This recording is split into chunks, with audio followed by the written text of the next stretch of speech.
Well, good evening, everybody. It's the Cryptid Huntress.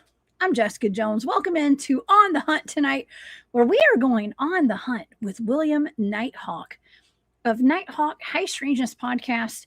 And it is going to be another fantastic show tonight. I can't wait to get to this one. I have literally been having an existential crisis lately when it comes to cryptids and all the experiences that I have. And William is a trusted confidant and also someone that I kind of confer with and seek advice from sometimes when I'm going into some of the more dangerous situations that I'm going to be in out in the field. And so you guys will see that for yourself tonight. He's full of wisdom and has a lot to share with the world.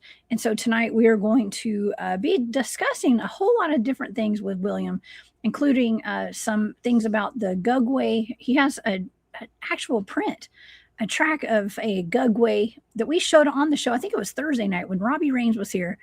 And so we're going to get into Gugwe tonight. We're also going to get into the Dogman sighting and encounter surge that we are experiencing across the United States right now, and other cryptids as well, but mainly Dogman. And we're going to get into exactly why we believe, I believe, and William probably, you're going to hear from both of us tonight on this as to why there's such a surge in sightings right now. Could it be that this is part of spiritual warfare on a political level? I know that sounds kind of weird, right? Not that we get into politics, y'all, but a conscious level for sure. And yeah, it's going to be a deep rabbit hole tonight. If you guys are ready, y'all buckle up, buttercups. If you're not ready, you better get ready, because this is going to be a wild one tonight. We have so much more to discuss. We're even going to get into probably some water cryptids tonight as well, and much more. So if you guys want to check out the Cryptid Huntress, y'all please go over to my website and check that out. It's thecryptidhuntress.com, and you can find all of my shows there. I do have an event coming up in about a month and a week. I'll be at Cornwallis 1828 with Scott and Sheila Granger of Squash Fishing Outfitters, out of LJ. And we're going to be there. There's 7 of us speakers. I'm one of the 7. And I get to be the lone female out there. It's going to be fun. Okay. And of course, y'all remember Robbie said he's going. We're going to have a lot of people out there for that event. It's a free town hall down in South Alabama. If you guys want to come and hang out with us there, it's going to be fun. So y'all go do that. And also, I do have a Patreon if you guys want to support my work. And I have a shop on Etsy. It's called War Woman Goods. Yes, I'm a war woman. Watch out. Okay, check out the goods over there. And thank you guys so much for all your support. All right, well, let's get into our show tonight. And yeah, thank you to all my moderators and everybody in the chat tonight. Tonight, we are going on the hunt with William Nighthawk. We're going to discuss his encounters and investigations with Gugwe, Dogman, and other cryptids and shape-shifting entities. We're going to dive down this rabbit hole of cryptid involvement in psyops, psychological warfare, and spiritual warfare.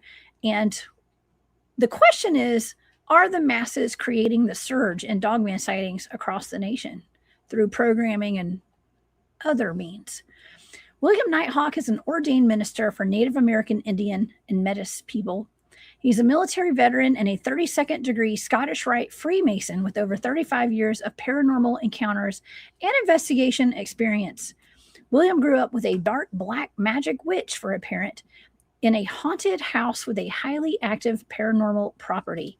He is a survivor of 2 near-death experiences and made his connection to the paranormal even stronger. from ghosts and UFOs to cryptid creatures to aliens. He's been through it all. You guys can watch William on his YouTube channel, Nighthawk High Strangeness, on his live shows throughout the week and his weekend show with author E.D. Testerman, who was our guest last week. We had the best show, y'all. Please go over and subscribe to Nighthawk High Strangeness podcast. Please help me welcome to the show my good buddy, Mr. William Nighthawk. Hey, William. Hi, Jessica. Hello, everybody. Thank you for being here tonight, William. It's so good to see you. Well, it's good to be able to be here, to tell you the truth. It is. It is. We've actually done many shows together. We've done several over the years, and it's been a pleasure being able to work with you. And all the way, I think we started back at Spaced Out Radio. I brought you on the show, and it's just been a lot of fun. I always learn so much from you, William. I appreciate it. I appreciate it. As long as I have air left in my lungs, I'll be telling what I know, at least, and getting myself in trouble again. So be it. Oh my God. William, I am the queen of putting my foot in the mouth. Okay. In my own mouth. I do it every time, every show. I did it particularly bad when I had Robbie on. I was putting my foot in my mouth, and Eric as well. Okay. But you know, I got to the point to where I quit caring about, it's not that I don't care, but I've stopped putting so much emphasis on worrying about getting in trouble for what I'm saying. I don't answer to anybody except for God, basically, you know. Yeah. And so I think that's kind of what it's going to take for the disclosure to get out there into these communities, is like there's got to be some brave souls out there that are going to say what they've experienced. And you're one of those people.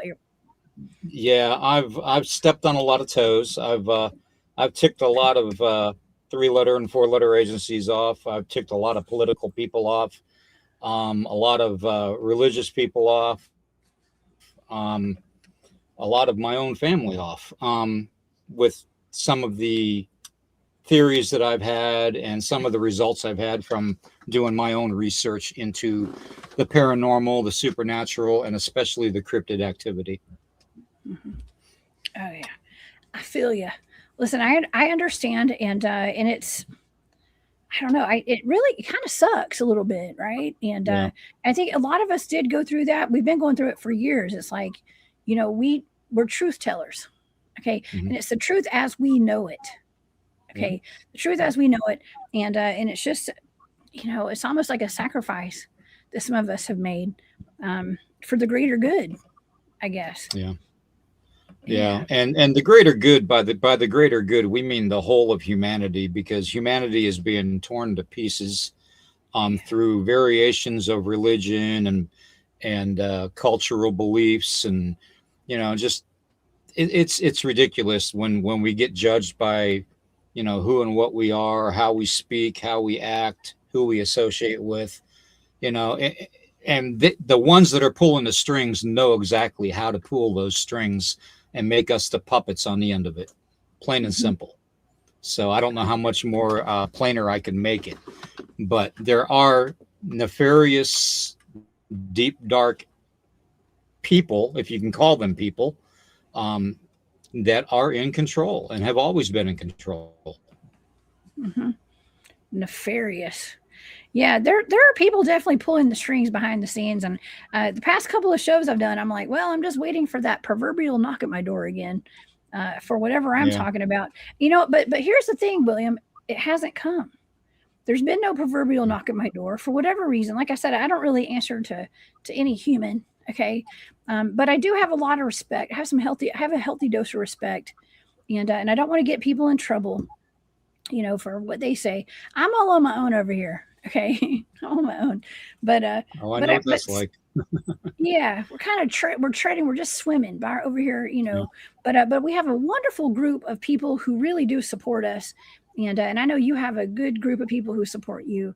And so I think it's paramount, you know, that you're still online, you're on YouTube, you're speaking out, and you're talking about your experiences. And you have a very interesting background. You have your story is very unique, I believe. And you grew up in a pretty, your childhood must have been pretty, I don't want to say dark by any means. Oh, it was dark. Maybe, No, it was very okay. dark, Jessica. It was very dark. I mean, say dark because it was. Okay. It was very, very. If I wasn't, well, you see, to start it off, having a near-death experience at around 3.5 years old, the first one, getting pretty much kicked almost to death completely by two teenagers, white teenagers, because of who I was and what I was, which was Native American, and my father was, a reserve officer at the time, so they resented that too. But that pretty much kicked everything off. I don't really remember much from previously of that 3.5 years. It's kind of vague. I remember bits and pieces. I remember sitting on my my mom's lap in the living room and in a chair, and the chair was facing into the kitchen. And I remember seeing this cold feeling coming across us, and being basically frozen in place, but looking into the kitchen through the dinette. And the basement stairs never had a door on it, not like normal houses, at least. And out of the basement came this brown cloaked hooded figure, and it literally glided across the kitchen floor into the hallway where one of my half siblings were sleeping, and she was at a point in her life where it wasn't good, let's just say that.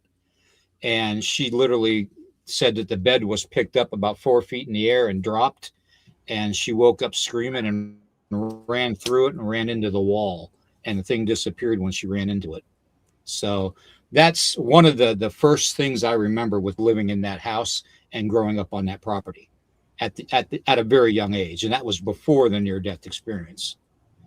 So the elements were there for the darkness already. I remember my mom doing certain things, adding certain. She was a baker, okay, and God knows what she put in the stuff, because anybody who knows anything about dark arts, you literally use your skills at, whether it's bread making or cake making or pie making. All you got to do is put a drop of your blood in it, and you can literally control somebody. Okay. If they have a doorway opened up to being manipulated and controlled. Okay. So, but that's a whole nother podcast. Where do you want to begin? That's what I should ask. Oh my gosh.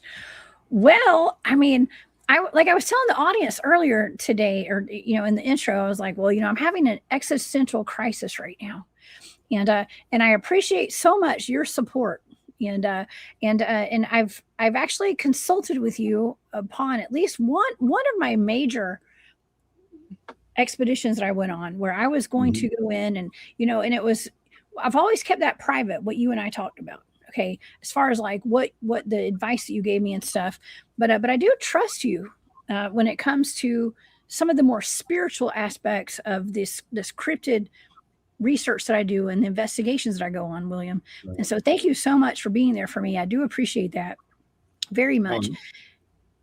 And I think that that's important right now, because what I'm seeing right now is I'm very confused as to what's going on. And it's always been very confusing. And if any cryptid field researcher tells you they think they have it all figured out, I don't trust that person. I don't trust them, right? It all figured. I don't even have it all figured out, but I do have some answers. Okay, I've always, and you've known me for a long time, Jessica, since day one. I have always said you need to separate the flesh and blood cryptids from the supernatural aspect of things. A lot of the strange phenomena that people are encountering when they have a Bigfoot sighting with large red glowing eyes, very aggressive, chasing them out of the woods when they're hunting, that's not a flesh and blood cryptid as far as I'm concerned. The red, and when I'm talking red glowing eyes, I'm talking the eyes of, say, like the Mothman, okay, where they literally are like headlights, okay? shining that bright, okay, big and red. The aggressive nature is the second thing that you look for. You need to sort out what is physical flesh and blood in front of you reacting to you, and what is influenced or is supernatural in nature. Okay. Mm-hmm. And that in lies a lot of the problem with our cryptid community.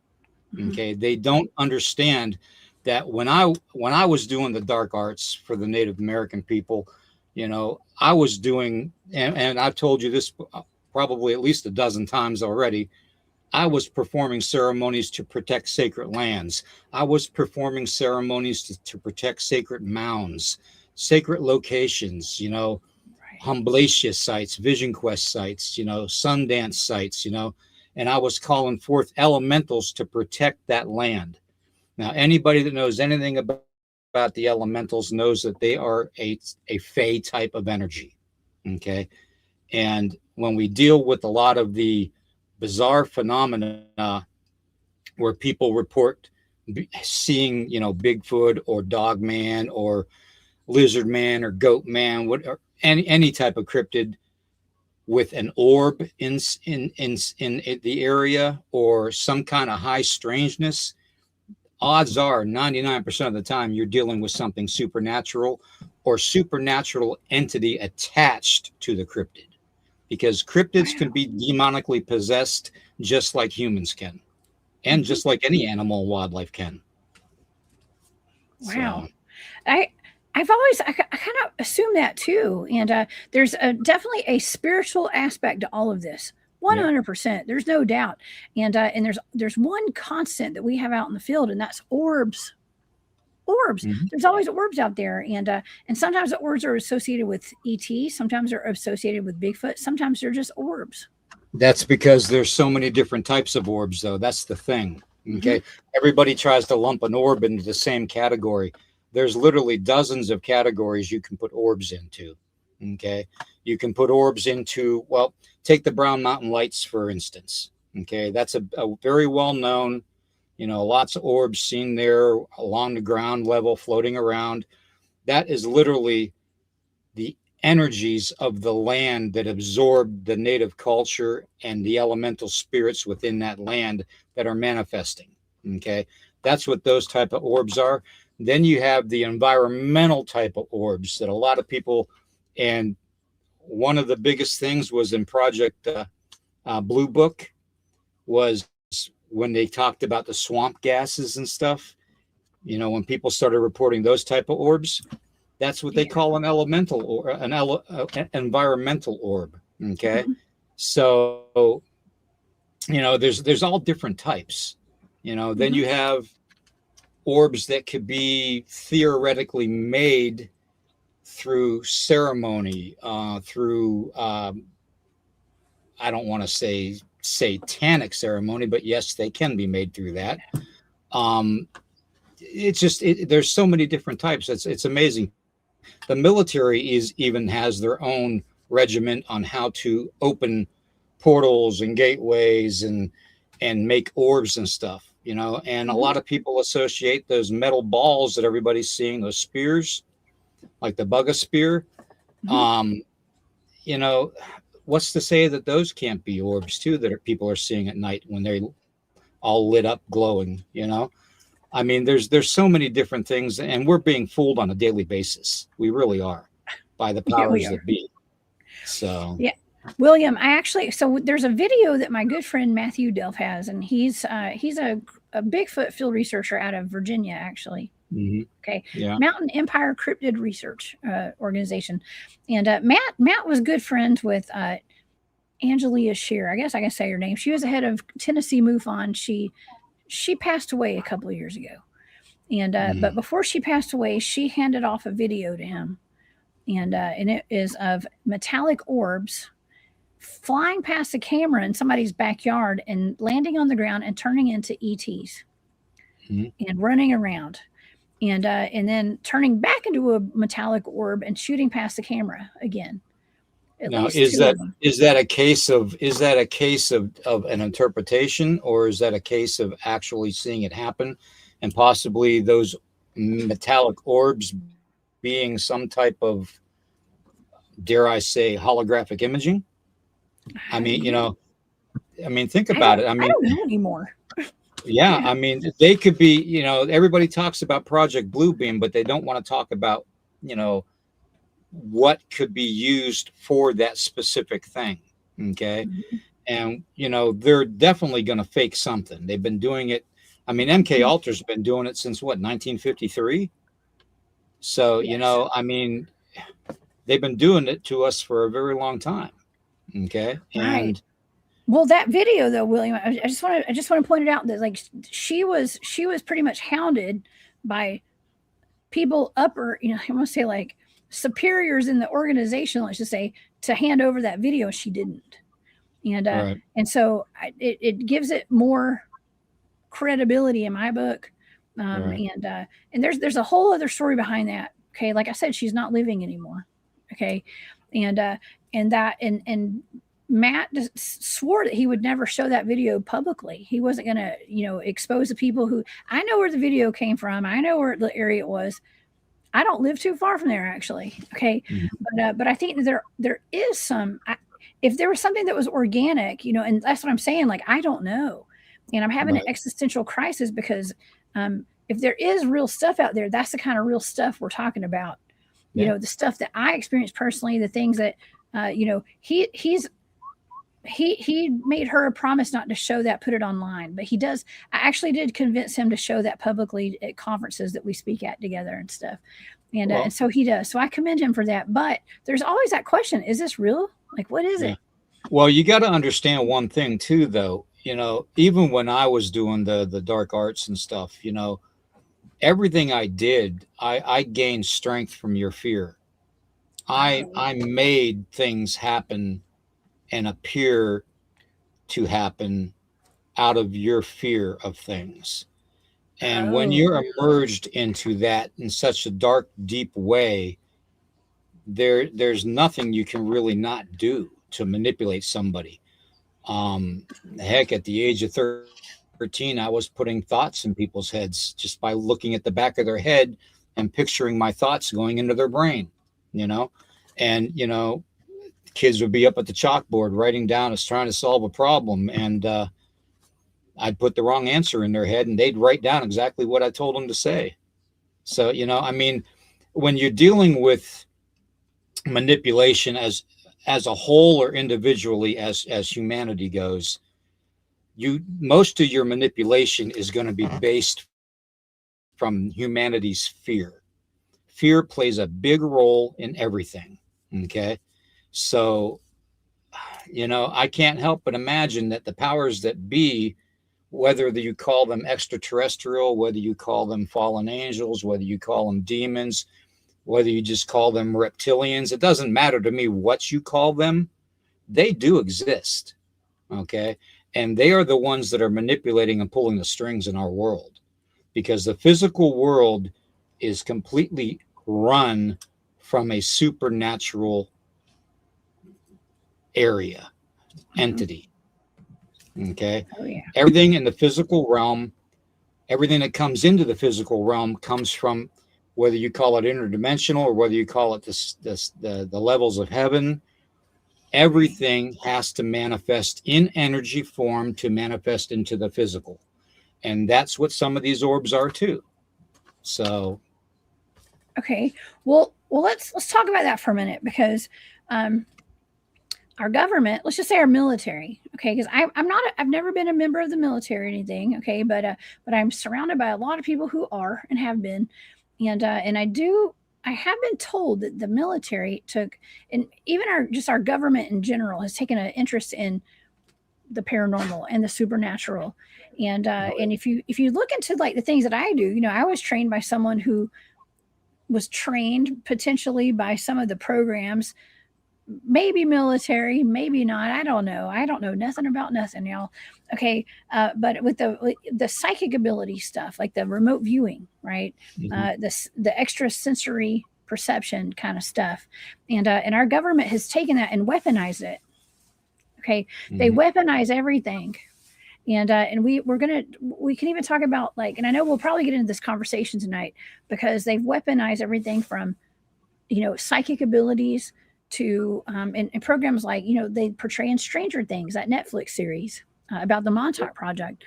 They've weaponized potentially cryptids. I've had whistleblowers that came on talking about the Dogman breeding programs and things like that that are might be out there.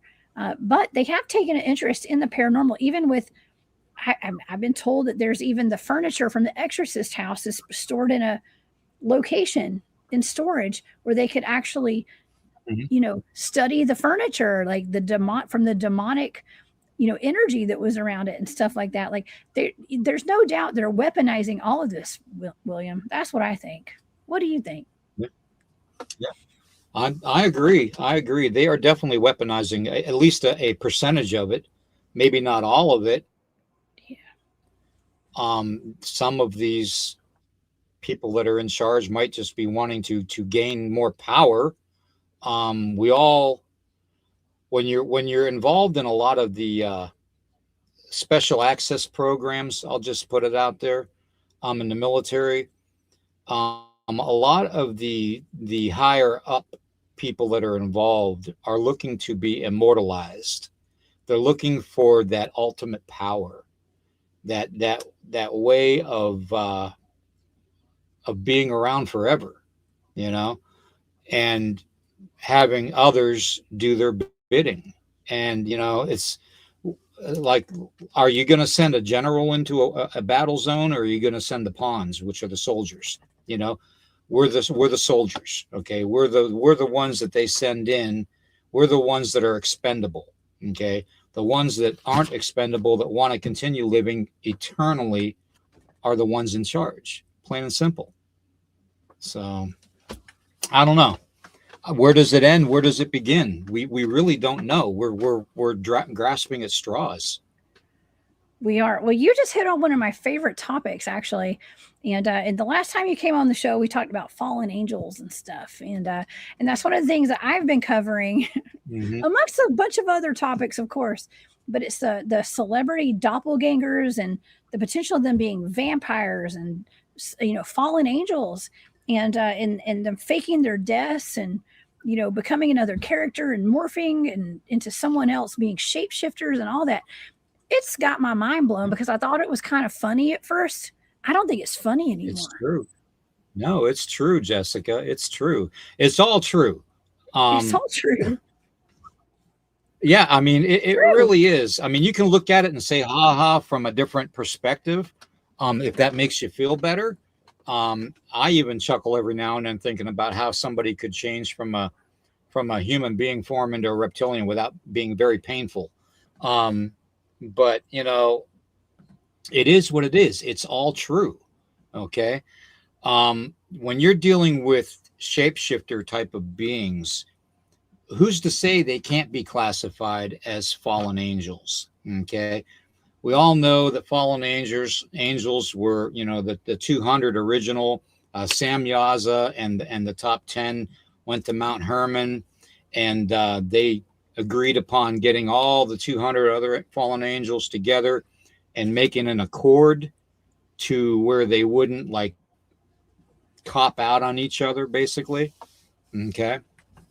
And because they found the daughters of men to be beautiful and wanted to basically have relations with them.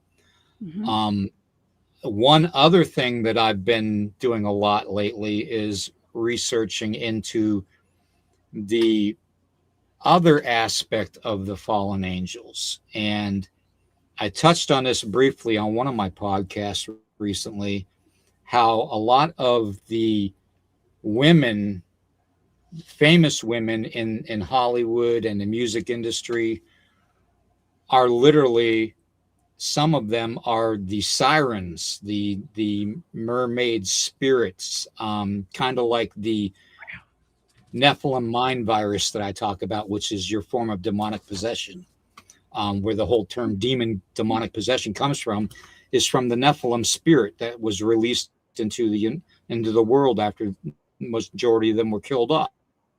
Okay. So, and not all of them were killed off, by the way. Okay. Some of them still survived, and that bloodline has survived. Okay. And that's one of the bloodlines that we talked about previously on your show. So that being said, I actually found a link to a lot of famous female entertainers in Hollywood and the music industry, possibly being either being influenced by the siren spirit of the wives to the fallen angels, I guess you could call them, or either the sirens, mermaid spirits are controlling these women. So, but every woman that I have on my list lives near water. That's the first thing. They always have water. Okay. Wow. And when they pass away, it's usually mysterious circumstances. Okay. And they reinvent themselves as something else. Okay. Or somebody else. Yeah. But it's a female form and usually associated with the male aspect of the fallen angel. Okay. You never really separate the two, if that makes sense. Yeah. Wow. That's pretty fascinating. They're always near the water. Okay. Yeah. And well, I've been learning a little bit recently about the marine spirits and things like that. And what is one thing that's like a constant, that one of the biggest pop culture things we have? Starbucks, right? Starbucks, and that symbol, it's like a mermaid with her tail split in two, and she's holding it up, which is a little risque, you know what I mean? A little bit if you actually look into it. But I guess that would be a siren, right? Kind of. Some people say that's demonic. I don't know. The coffee's all right. It's a little expensive, but it's good. It's all right. I don't drink Starbucks. I don't drink Starbucks. I don't but either. The main thing that I can actually say, and pardon me for stopping occasionally to catch my breath because I'm still fighting with my lung cancer and stuff. So bear with me, everybody. One of the main things that I've found when it comes to the siren and Nephilim connection, being the mothers of the Nephilim, they were cursed, okay, to become sirens and mermaids, okay. Some of the elemental aspects of water phenomena, water elements, are associated with the siren aspect of the fallen angels. Okay. The brides, to say, the beautiful daughters of men that the fallen angels took for their brides. Okay. That connection is there to the elements of water. Okay. And one thing that you find in a lot of indigenous cultures around the world is when you deal with the element of water, you're dealing with a trickster shape-shifting type of an energy that tries to lure you to the water to unalive you. Okay. They can command storms. They can command certain types of things to happen from the element of water. But at the same time, they're also connected to the land. Okay. They're also connected to the land, which means they can leave the water and become a land-based elemental and leave the water elemental part of them behind. Okay. Like the underwater panther that we talk about. Okay. If you look at the description that I sent you, you'll see that it looks like it's part reptilian and part cat. Okay. And it's called the underwater panther, literally. And it is an elemental based spirit of the water. Okay. It's associated in lakes, rivers, streams, ponds, oceans. I mean, you name it. Any place that there's water, you will find this elemental attached to it. Okay. And a lot of times, well, I'm just going to ask you this, Jessica. What do you, where are one of the places you can find people missing? at the national parks near the water. A lot of times there's actually a whole separate thing where it's like water deaths, and a lot of the Okay. times those water deaths have the people. I mean, sometimes the people are found and they have a high level of GHB in their system, Yep. right? But Yeah. they're What is always that? found, they're always usually found face down into the water. Yes. Okay. That's not normal, right? No, that's not normal. If you're trying to avoid drowning, you're going to be more than likely trying to look up at the sky, trying to get Yes. your air passage out of the water. Okay. Even if you're frantic, you're always going to look for a way to get the breath. Okay. It makes no sense to find people face down in the water. Okay. And I'll tell you why, though. It's an old indigenous thing. When dark medicine people use their talents and their gifts, or whatever you want to call it, to unalive somebody, okay, we usually turn their bodies face down, whether it's on the earth or whether it's in the water. And the one reason we do that is so their spirit cannot come back at us. Okay. That's the one reason we do it. Okay. There's other reasons, but I'm not going to get into that right now. But that's one reason. So that means to me that this type of a person, when they're found in water face down or on the land, it's something associated with the elemental spirit. Okay. And when you talk about the elemental spirit, you're talking Fey energy. You're talking shapeshifter energy. Okay. There is a connection. Okay. Just because we label something multiple names from around the world doesn't mean it's not the same thing. Like the Leshy, the Slavic Leshy. Okay. That's the perfect example. Okay. What do you think people are seeing that they're calling Wendigo walking around in the woods with deer antler skulls and stuff, you know? That's not a Wendigo, guys. And I can say the word because it doesn't mean crap to me anymore. Okay. Uh-huh. But it's not a Wendigo. It is an elemental shape-shifting energy. Okay. Just like the Leshy. Okay. So, and there you go. There's perfect examples. Okay. Yeah. This is pull some pictures. Yeah, this is why I get so, and it's not just me that talks about this. Ryan Paul Tremblay, my little brother, basically, him and I both bring this up an awful lot. People need to stop misquoting Native American legends as to what they're seeing and encountering, because they're not.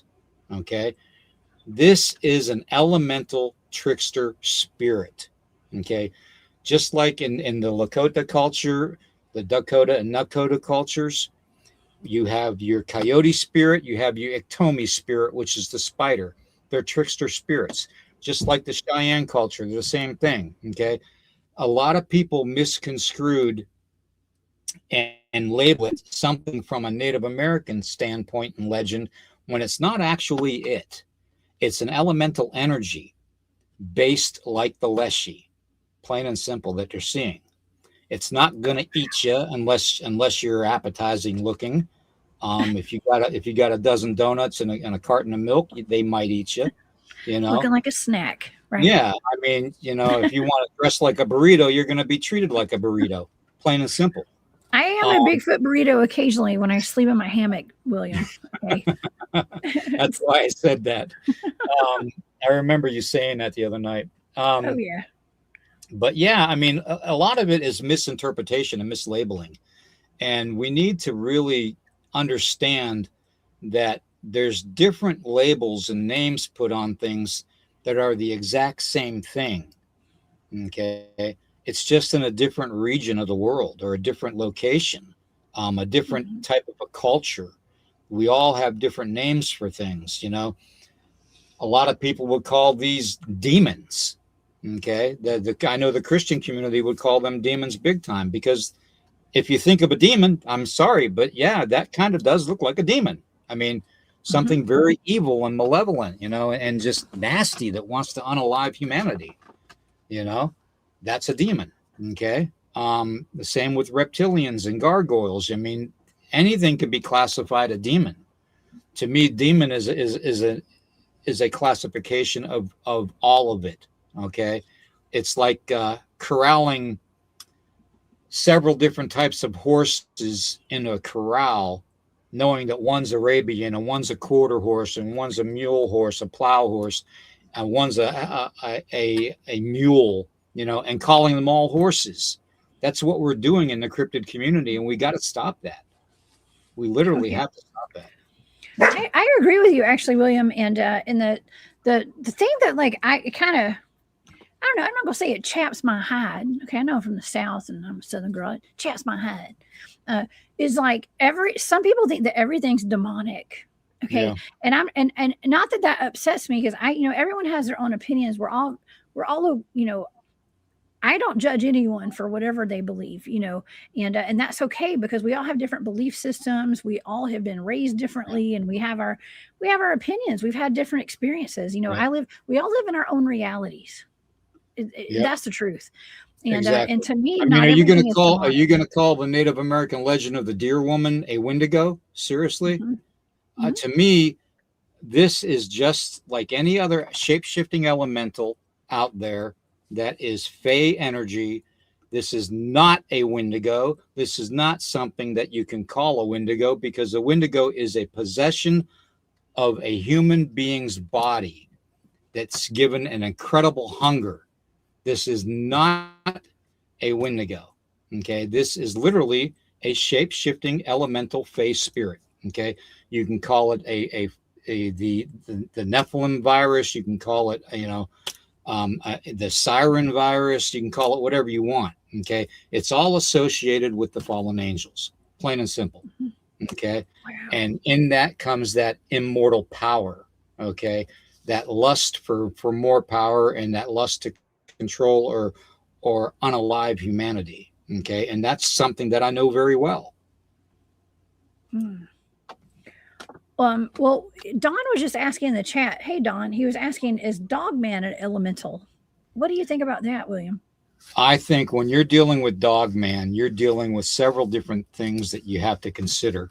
Okay, when I did ceremonies to protect our lands, I called forth on the elemental spirits to protect that land in a form that would frighten non-native people off the property, off the location, off the sacred sites. Okay, those things are going to manifest in what you fear the most. Okay, if you fear a werewolf, what do you think is going to come at you? If you fear a giant spider, what do you think is going to come after you?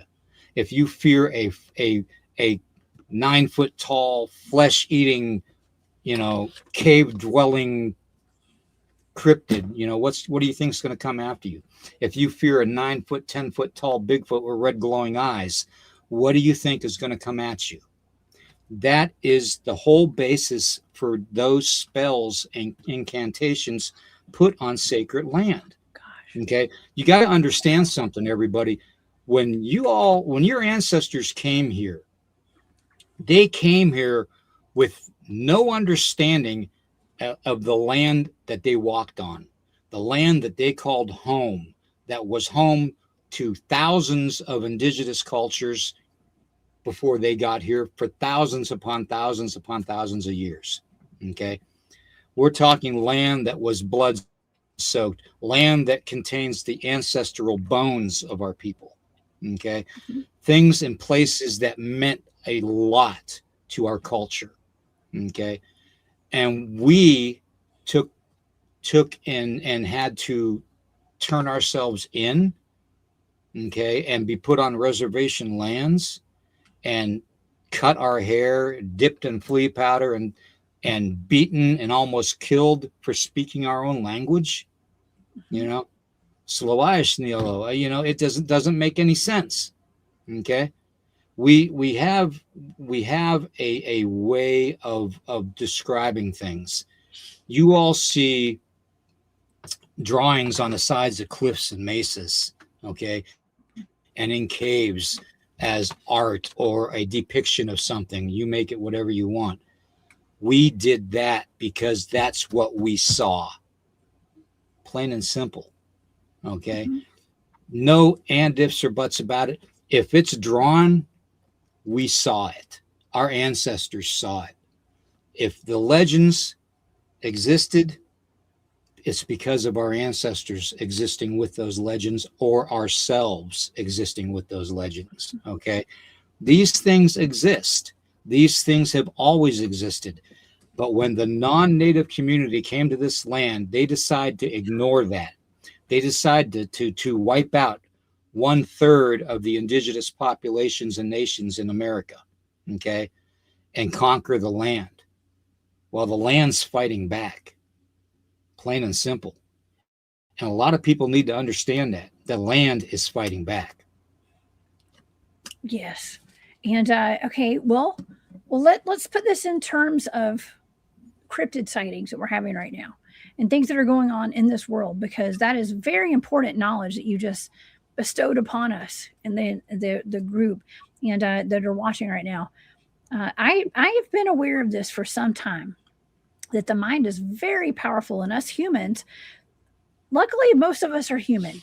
Okay, and we're not, the transhumanist movement has not completely taken over, and the question that I usually tend to put out to the public is like, what does it mean to be human? That's the head of my team would always ask us that. And at this point, being human, I never in a million years thought being human would be such a controversy right now. Yeah. And part of that is realizing how powerful we are as humans, and that is why there is an effort right now, I believe, to get rid of all the real humans out there, and to merge us into machine and into technology and stuff, because we are way more powerful than we give ourselves credit for, because we're not aware of how powerful we are, and it's all in our mind, right? Our consciousness. It's our like I said in the beginning. Yeah, like I said in the beginning, Jessica, whenever I did stuff in my past, I did it based off of what I knew you feared. Yes. Plain and simple. That's what it is. And now everybody's seeing monsters.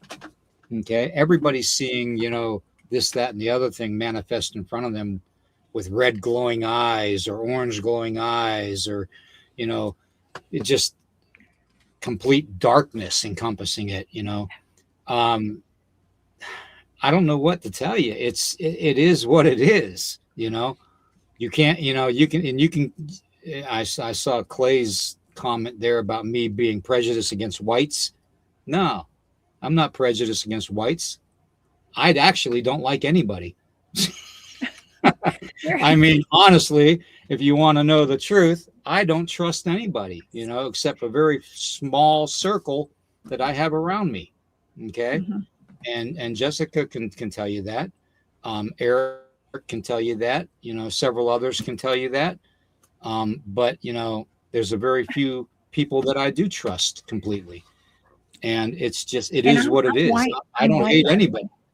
Yeah. I know. How white does it get? Ironically, everybody's white. So I don't know. Oh my gosh. Well, okay. Let's yes, we're all equal opportunity. We can like and not like who we want, whatever. But no, William, you are very inclusive. Okay, and I know that from being friends with you for a while. Okay, and so it's not really. Let's not make it about that. Okay, it's about humanity at this point. And right. What did Reagan say? Was it Reagan that was like, look, it's going to take like some, an outside, an off-world force to bring us all together, right? Well, I think it's like it's not just that. I mean, we're at the point of the awakening of humanity where it does serve us better to all come together and not be divided. Okay. And so at this point, I'm actually even contacted you before before I went out on an investigation to the Walker cave in Tennessee and stuff. And I was like, I don't know, this has gotten to be to where, I've always known this is not just flesh and bone kind of creatures we're dealing with, but at this point with the Walkers, and the audience knows what that means, I'm hoping, it's way more spiritual and on like a conscious level, and everything's like on a conscious level, honestly. Everything is connected to the supernatural, Jessica, in this physical world. Everything you do, everything you think, everything you're not going to do until you do it tomorrow is preordained. Okay. There's Yes. no and ifs or buts about it. This physical world is controlled by the supernatural, and it will influence humanity because humanity can only see and hear what 0.035% of the whole spectrum, visually and audibly. We have less than 1% ability to see and hear everything around us. Okay. Right. And who's to say that something isn't happening at the same exact place you are at the same exact time, just in a different time span? Okay. Yeah. Literally. Okay. And Yes. in that comes your manifestation. Okay. I don't hate anybody. Okay. What I do is I limit my trust factor. Okay. I don't hate anybody for the color of their skin or their religion. Okay. Everybody that knows me knows that. Okay. So what I do is I have a trust factor. Okay. And in that trust factor is where, depending on how you interact with me, is where you are, in that level. But it has nothing to do with hate. Okay. Right. I've always been one to talk about unconditional love and stand strong and show no fear, because in this world, in this physical world, showing fear is the worst thing you can do. It opens up doorways. It opens up ways for you to be vulnerable, and not just by somebody like me or someone like me in my past, but someone more than what I could have been if I continued. Okay. So you need to understand that there are elements in this world, entities, beings in this world that seek your ruin. And I don't care what you call them. You can call them the devil, you can call it Satan, you can call it demons, you can call it Nephilim, you could call it, reptilians. I really don't care what you call it. To me, it's all the same thing, just a different title. Okay. And that's what they are. They're titles. The devil's name is not the devil. Satan's name is not Satan. They are titles. Okay. No more than God, the creator, who his name was mentioned first off as the creator and not God, the heavenly father. All the other titles came after that and names came after that. Okay. He was first acknowledged as the creator. And what have Native American people been talking about since the beginning? They've been talking about the creator. Okay. Yeah. So it's a lot to swallow, I know, but there's people out there that understand what I'm trying to say. And I don't, I don't mince words very well. Okay. I've kind of given up on the whole public speaking thing because I tend to, step on people's toes, or trip them over their jaws dropping, that kind of stuff. But it's literally all chalks up to being controlled by the supernatural. It really does. And you're going to have your flesh and blood cryptids. Okay. Because trust me, being ex-military, I know darn well they're playing with genetics. Okay. Whether they're doing it with a fraction of extraterrestrial beings, I don't, I can't say for sure. I'm not going to say I don't know. I'm going to say non-disclosure. Let's put it that way. So, I mean,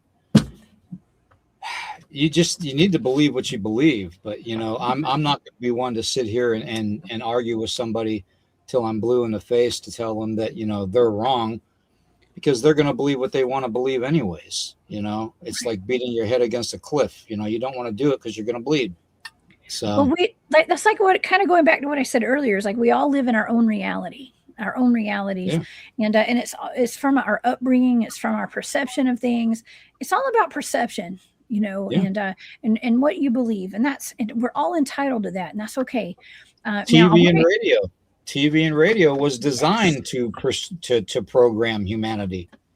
Literally. That's right. I mean, they even admitted to it for TV, So, The I mean, programming.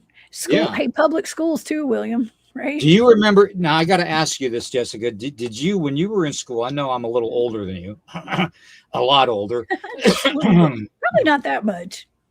but do you remember them coming to your school with those cards with the squiggly lines on them and the pluses and the minuses, and putting the cards Yes. behind like a little partition on a desk, and made you try to tell them what card was on the other side of the partition without seeing Yes. it? Yeah. I do. And I listen, I went to school in a trailer. Okay. I literally went to school. I mean, I had it was a nice school, but I grew up in the country. I'm out in the middle of nowhere. I was a country bumpkin, as we call them. Mm-hmm. And even I was put through those tests. I do remember that. Yeah, with the hearing tests and like I didn't know it was like psychic testing. But here's a weird thing, William, is I don't remember passing those tests and being in those programs. I don't remember that. Now, maybe I was, Exactly. maybe I wasn't, but I don't remember. I remember taking the test, but I don't remember being a part of those programs. They were looking for extra special children. Mm-hmm. Okay. They were looking for the children that had a gift. Okay. The gift of sight, of being able to, well, I mean, what you do, remote viewing. Okay. That's what they're looking for. And at the same time that they were doing that, do you remember that they gave you a little cup of liquid to drink? Pink, I think. The liquid, Yes, the I do pink remember liquid. that. Yes. Okay. That What was that? to Was that to put me to basically sleep? that was to basically numb your pineal gland, okay, to stop Oh, your wow. psychic ability. Okay. And those gifts, they were testing that to see if they God. basically could incorporate that into the drinking water. Do you know what that substance was to begin with? It was a Fluoride? percentage of fluoride. Oh my God. This is for entertainment purposes only, Yeah. everybody. Yeah. Yeah. I mean, believe it. you William. want to get into it. Yeah.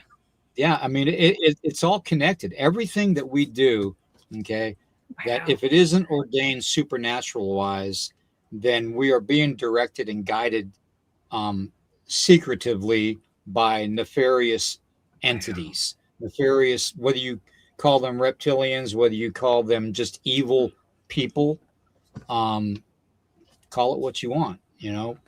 There is a certain sect of 13 families that control the world. So yeah. Well, okay. Well, that's wild. And the fact that I don't recall ever being a part of those programs, I think my mother would remember that. And I don't even know if I told her I was being tested and things like that. But I feel like in a way I was being protected when I was a child to like not be a part of those programs. You know what I mean? Like, exactly. I think some of us were actually protected and not, we failed those tests on purpose. Yep. I know I hate to say it like that, but I do believe it. Yeah, once you got out of, and it started with me when I was in the first grade, all the way to the sixth grade, in elementary school. I'm not sure if anybody else was longer, but that's what they did me at the time. The first 6 years of my education, I spent at least an hour with this guy in a suit that I don't even remember his name. But he was literally in a suit every time he came there. And he presented these problem-solving scenarios with me on the other side of a little partition. Picture taking a Monopoly board and putting it on its edge. That's what it, basically was, on a table. And he was on one side of the table and I was on the other. Okay. So they've been doing this a while, predictive programming and investigating to see which part of children were deemed to be more gifted psychically than others. So, and I have no idea why they would do it, probably because of some of their other programs, but it is what it is. It happened, and I'm not the only one that experienced it. Okay. So a lot of us did. A lot of us did, William.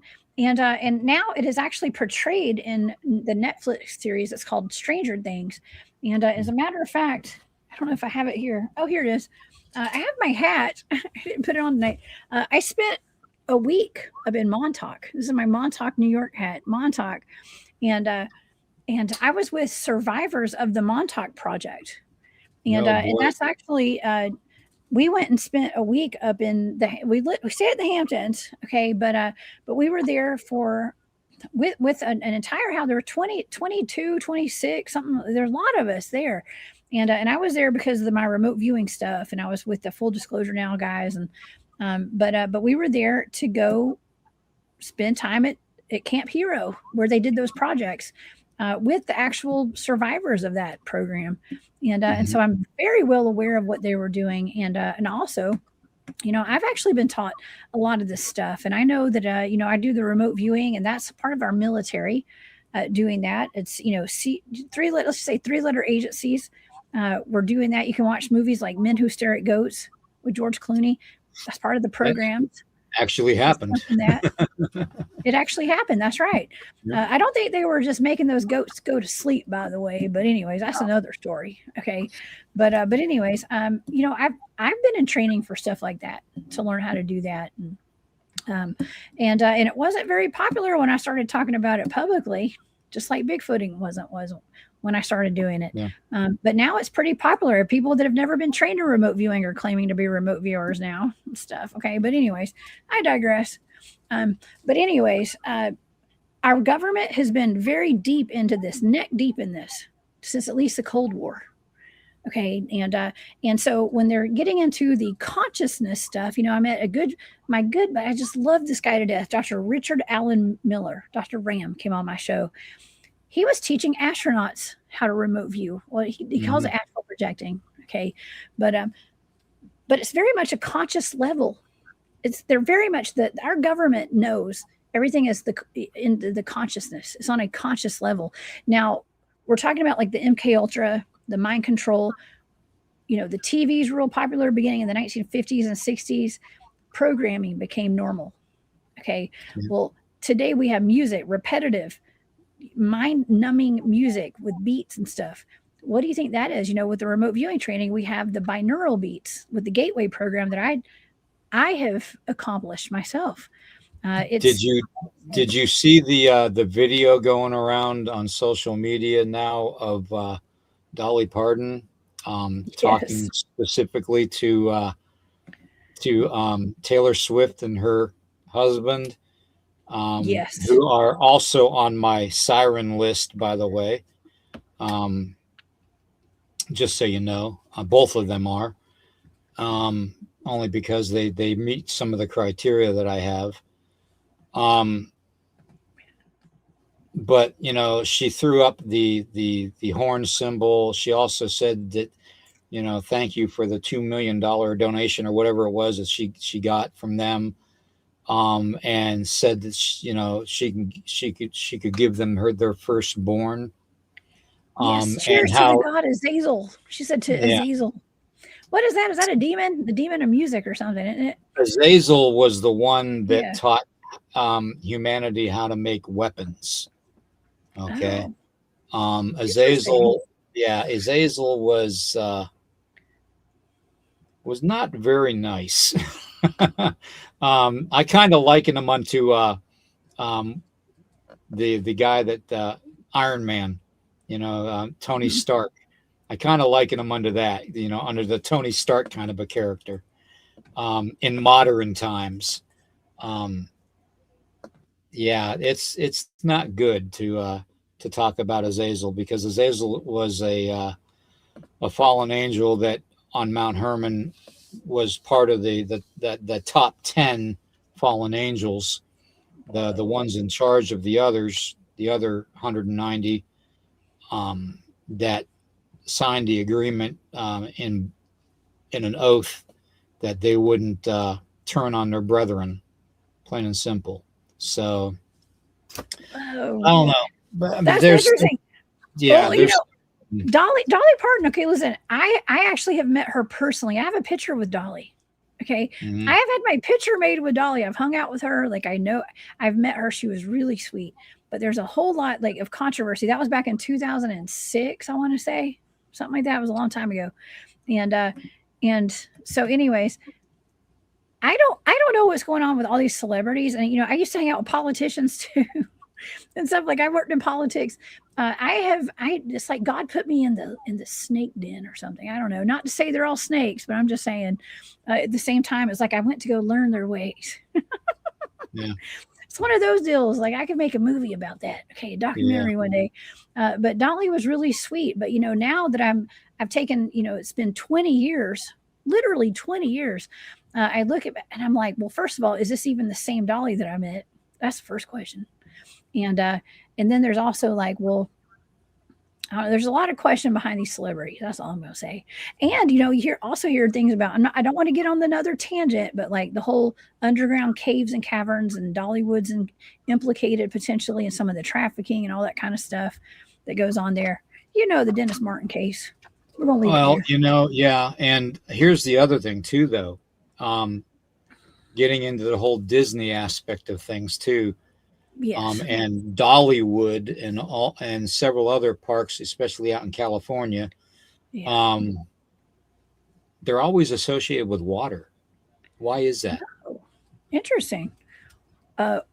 Marine spirits or something? I don't know. Yeah. Am I right? Because I said that kind of jokingly because I don't know. No, you're absolutely right. That the actual basis for researching elementals is there's originally 5 elements, okay, and they've always hid the 5th element of ether, all right, and but that which was the 5th element, because we all know fire, air, wind, and water.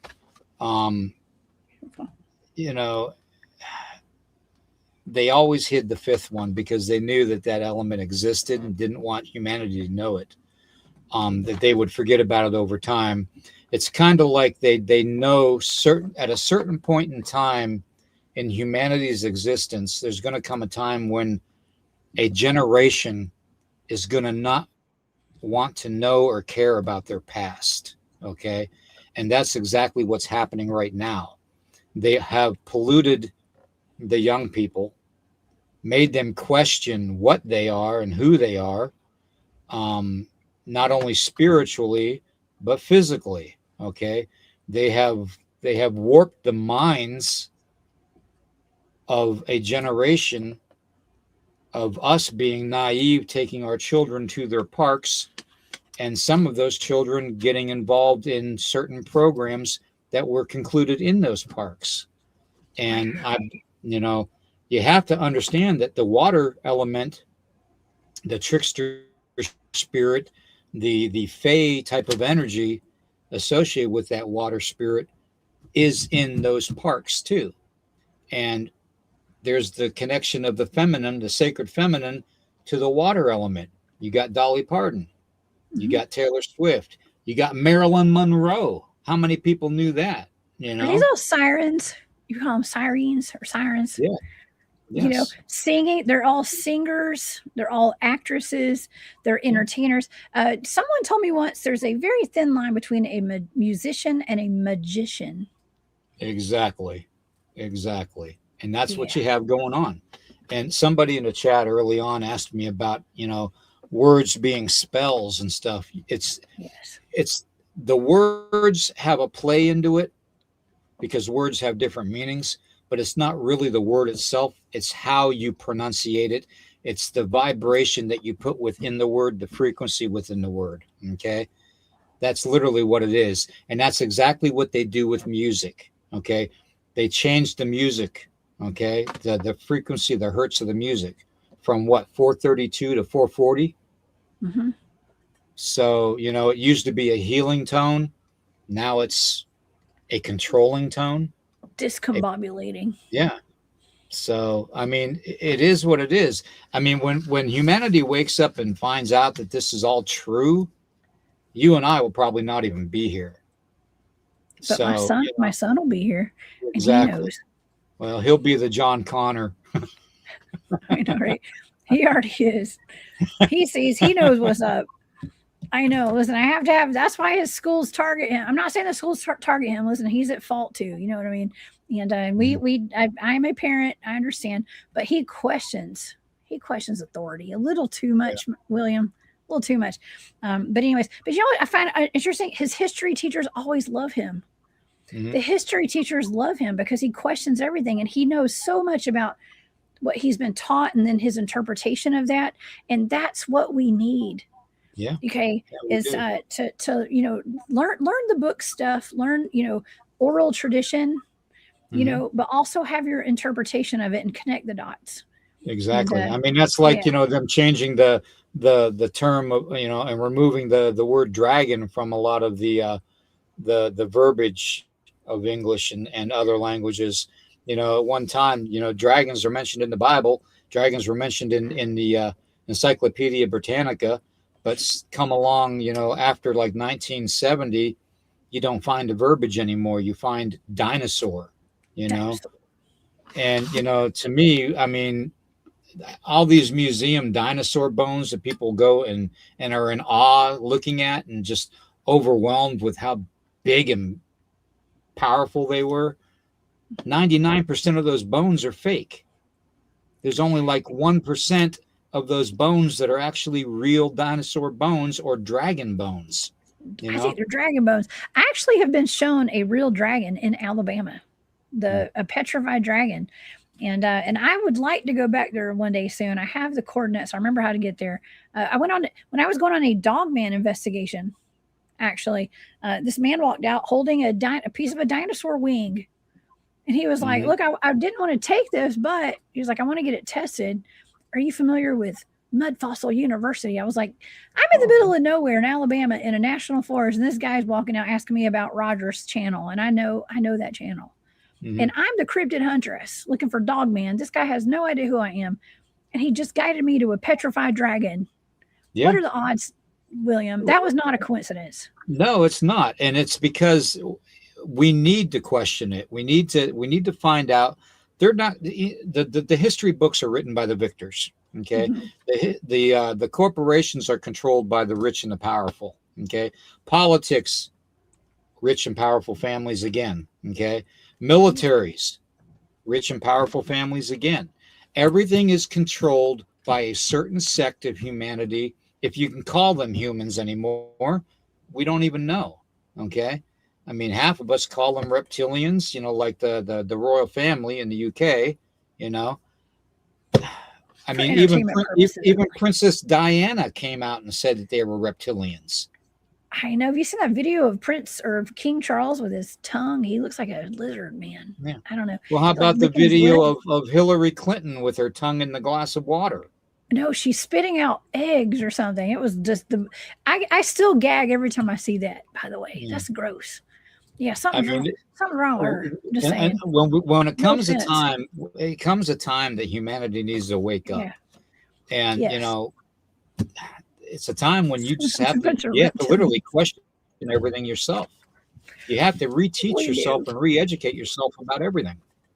Oh my God. So now you know why I get called to the school all the time, because my son hears me talking about this and then he repeats it at school about all these reptilians that run our world and stuff. It's wild. But anyways, he's like, my mom knows where a dragon is, you know, that kind of stuff. But anyways. And as well as he has a right to speak up and say that because it's the truth. They have hidden a lot of the truth from us. Okay. That's right. And those of us that know that when you're dealing with the history, it's his story. It's not history. Plain and simple. Hey, maybe Ben will be a history teacher one day. There you go. Man, let me tell you, that's what the world needs right now. Well, you know, I wanted to kind of go back a little bit and let's talk about this consciousness level in relation to the cryptids. But first, I want to thank Jim Weaverling. Thank you so much for that super sticker. I appreciate you and your support so much. Thank you for being here tonight. And that's cool. Okay, so very cool. That is very nice of you. Okay, well, let's get back, because we're talking about like how if you were to put a spell and everything spells, English language is a bunch of spells, right? And it's about how you say it, your tone, your frequency, your intonation. Okay, and let's just say you've you have, through your life experiences, you really don't fear anything hardly. Like Mhm. fear is a good thing to have, but like when I go out in the field, some people aren't scared to die. Okay. I think that's like the biggest fear people have is like they're scared to die. Yeah. You know, and that puts it dampens people's lives because they're scared to take chances because they're so scared. They're in these little boxes and like if I do this, this is going to happen. And this, well, some of us have just been through the ringer, Right. and at this point, we're like, I just don't care. Yeah. You know. And those are the Well, people who are having like myself. Like I put myself in weird, and I love my life. Don't get me wrong, right? But like I've already been through so much. It's like I feel like almost like what else could, nothing's going to touch me at this point because I've already seen the worst of the worst. You well, I know, mean, you're preaching to the choir there, little sister. You're right? preaching to the choir, you know. I mean, there was a point in time in 2019 where I slammed my fist on the hospital bed after being in the hospital for a week and being told that I was going to die in 6 months. And I slammed my fists on both sides of me onto the bed, on the mattress of the bed, and I shouted out, I'm not going out this way. I refuse to die this way. Cancer is not going to take me this way. And I spent several months in that hospital, and several months after that, after a 9.5 hour surgery and all that, and the most powerful, intense form of radiations anybody's ever gotten. The mass that was on my esophagus was over 11 centimeters in size. I was choking on water. I couldn't swallow water, folks. Okay. I was given 6 months tops to live. That was 2019. I've Okay. had two other cancers since then. I've had colon cancer, which they removed. I've also got lung cancer currently, and I'm still here. You know, this is not life. Okay.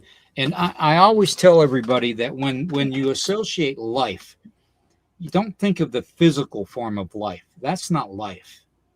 Life in this physical form is a testing ground. It's your proving ground. Okay.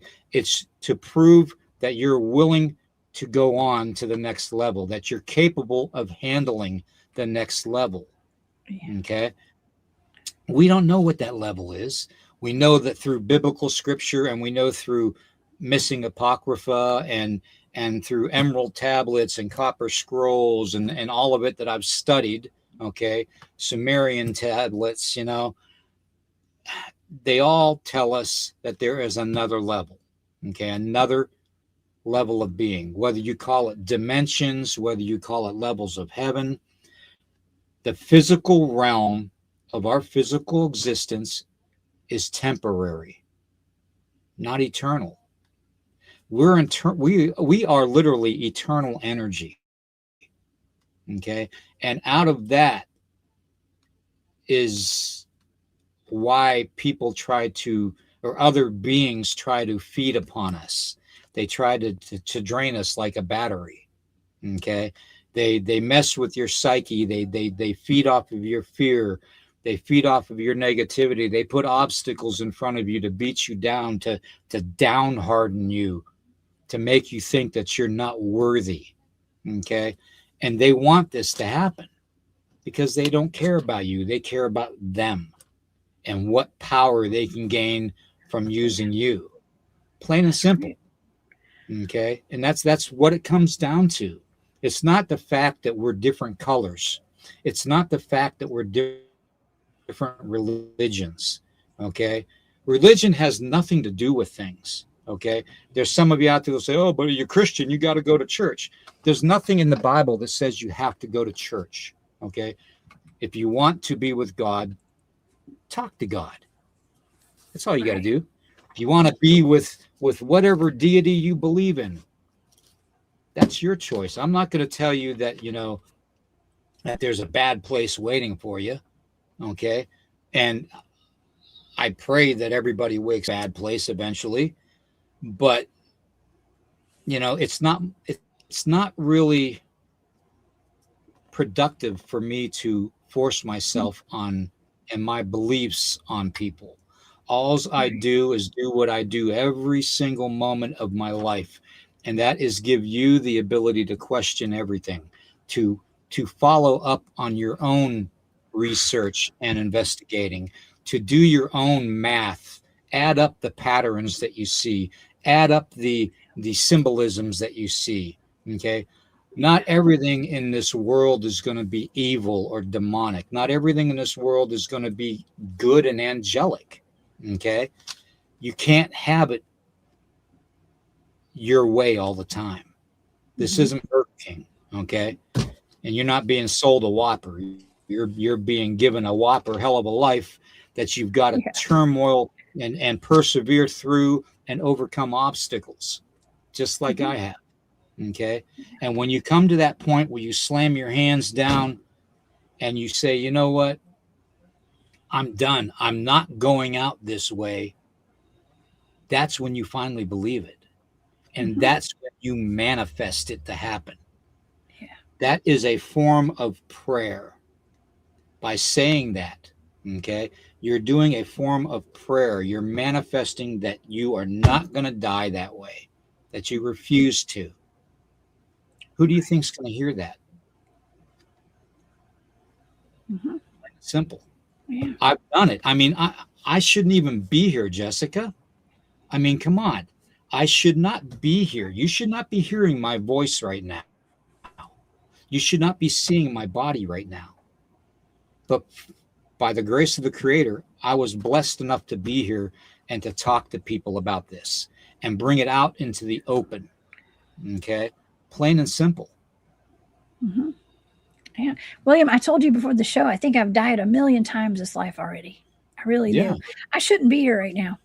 And I'm a young lady. I'm not that young, actually, but you know, it's just there's a reason we're here, and it's you know, we have a purpose. Everybody has a purpose.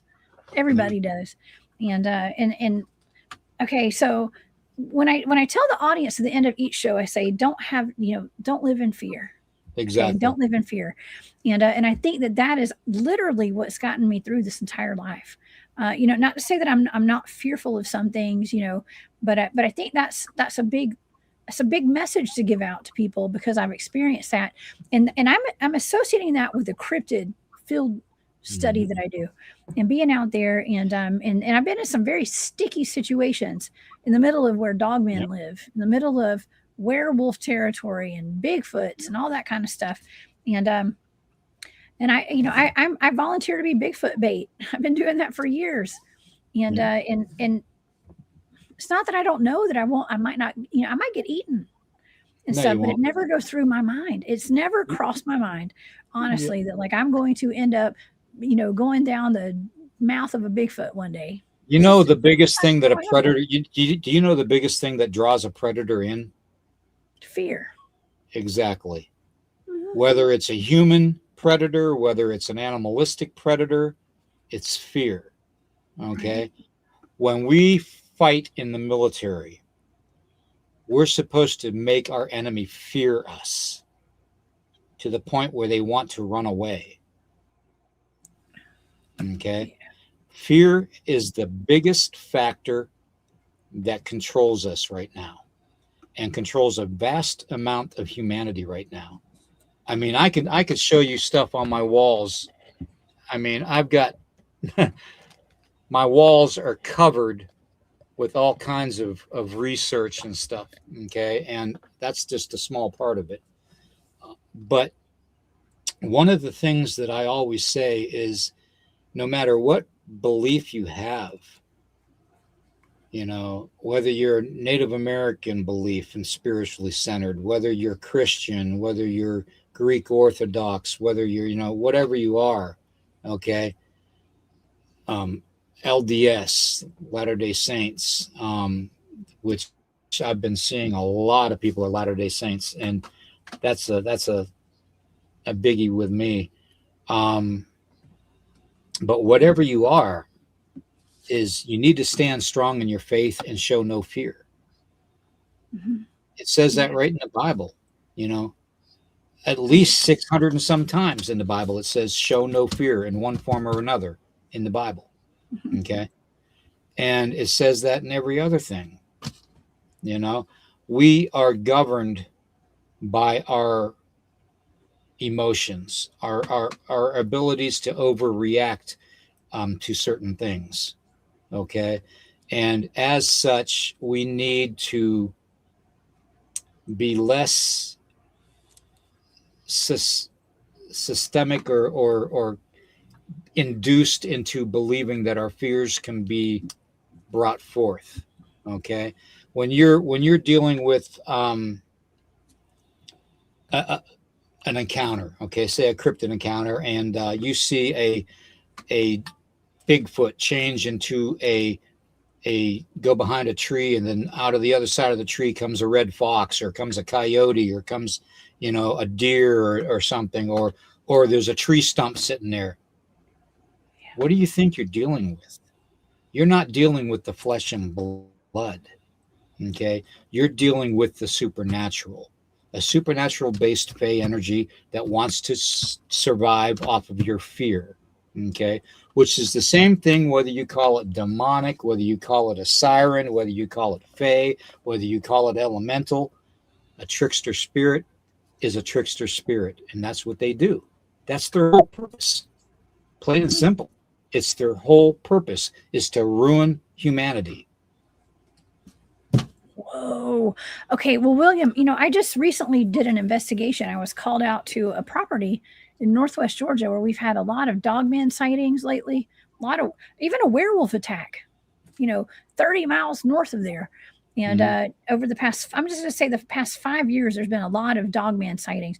And we're going to get into that conversation in a minute because, what is the deal with the uptick in Dogman sightings? Well, because I come from a Bigfooting background, and we didn't have Dogman reports back in 2011. We weren't hearing about Dogman ever. Right. And but now it's we're getting majority Dogman sightings now than we are Bigfoot. But anyway, they've been a part of Native American culture for quite a while, though. Look at the Alets, the Alet community up in above Canada and Alaska. Yeah. They were a race of dog-headed beings, and they were seen all the way down into the Nahanni Valley.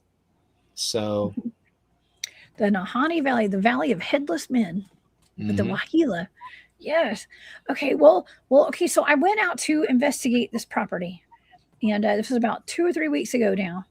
And I got an update this past week on some other activity the neighboring properties having, where their chickens are going missing now and being taken and stuff. But I went out there because there had been some potential Dogman sightings on this one farm, Bigfoot activity. And the woman that lived there said that she was driving down the road by her house and saw a deer run out front of her car, which turned into a dog, which turned into a man. And she said that this man was on the side of the road where this new subdivision has been built.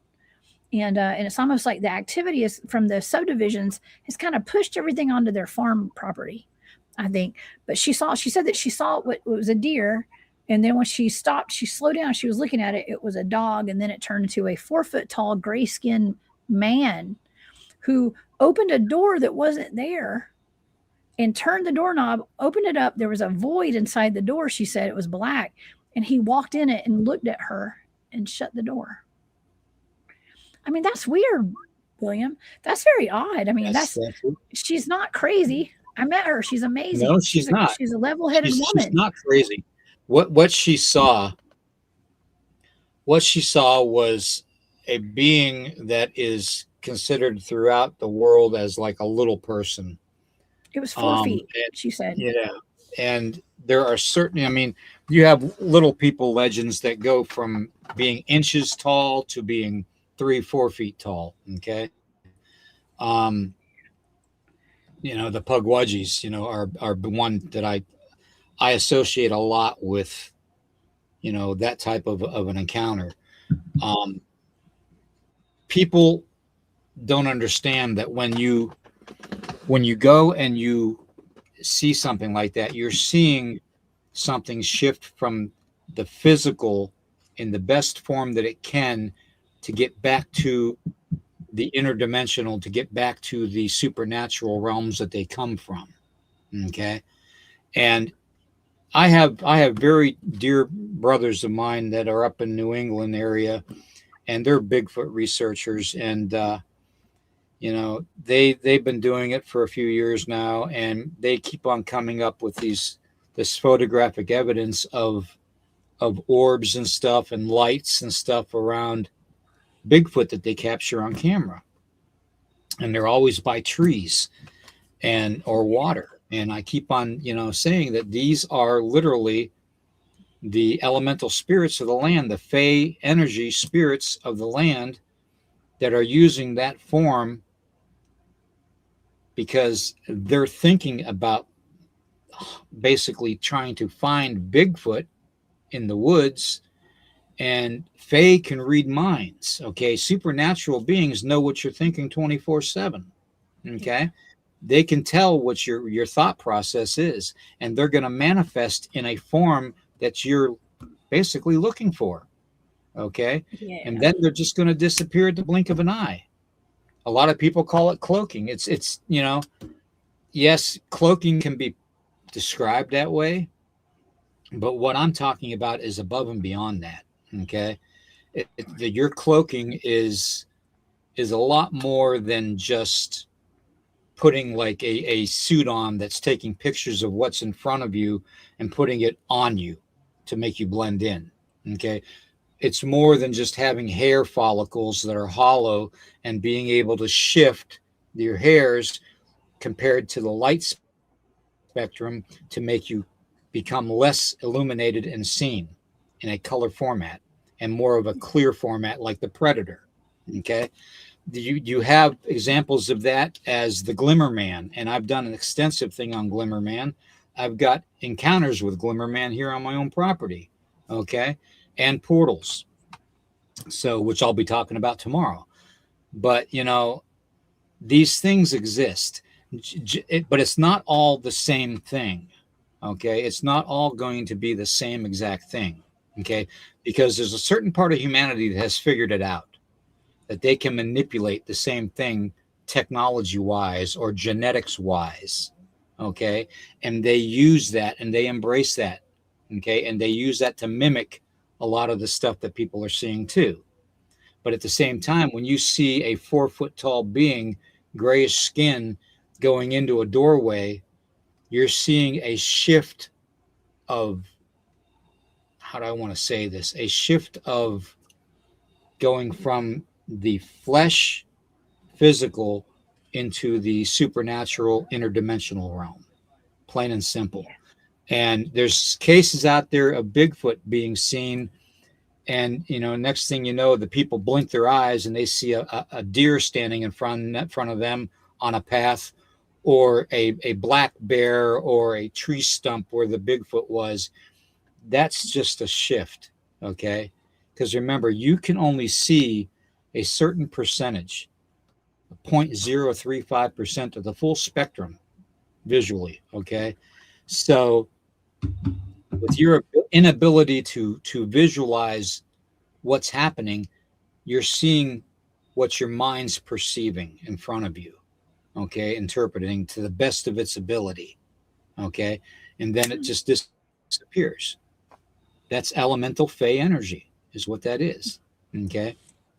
I don't know. I mean, I could describe it till I'm blue in the face, but not too many people are going to be like, oh yeah. Well, what it's demonic, or it's this, that, and the other thing, or they're aliens, and whatever whatever you want to call it, you call it whatever you want to your heart's content. Okay. I'm only describing it in the words and the format that I can. Okay. Right. We all interpret things differently according to what we know. And that's just the way it is. And I wanted to kind of accentuate what you're talking about, because I took a report. I went to I was called out to a state park here in Georgia, in Elberton, where the Georgia Guidestones were, by the way. The Cherokee called that area. I was told the Cherokee called that land the belly button of the world. Okay. For whatever reason. Yes, it's the belly button of the world. It's the middle of the belly button. Okay. Have you ever seen the map of South America and North America in the shape of Jesus on the cross? No, I've never noticed that. Google it. Ooh. That location that you're talking of is right where the belly of Jesus would be. Really? Yeah. I didn't know that. Okay, well, I was always wondering, like, why is it called that? Well, I was there the month before the Guidestones got exploded. Okay, and but I was called out there because the state park ranger had nine, I think it was nine Bigfoot sightings in 1 month. Mm-hmm. And he finally got me out there because he said there was a Bigfoot related death at the park. And we went, that's a whole other rabbit hole to go down because that ended up being a controversy in itself, right? But one of the reports that he gave us, and he took us to all the locations, he took me and my three friends that were on my team to all the different locations where the sightings had been. He had been writing up all the reports and sending them to the governor's office in Georgia. Mm-hmm. And one of the reports was there were two couples that were camping and they were walking late at night to their tent down a trail. And the couple in the front saw a bit like a 7 to 9 foot tall Bigfoot jump down from a tree. And it scared them so much they ran, they turned around and ran. They passed the other couple. The other couple didn't know why they were running, but what they saw was a squirrel on the ground, a 7-inch tall squirrel. And they didn't understand why are you running from a squirrel? Well, that wasn't a squirrel, according to those people. They saw a Bigfoot. Well, that's the thing with a trickster spirit. You're going to be dealing with that. And that's what they do. Okay. It's how do I want to say this without offending anybody? You're not dealing with flesh and blood all the time. Okay.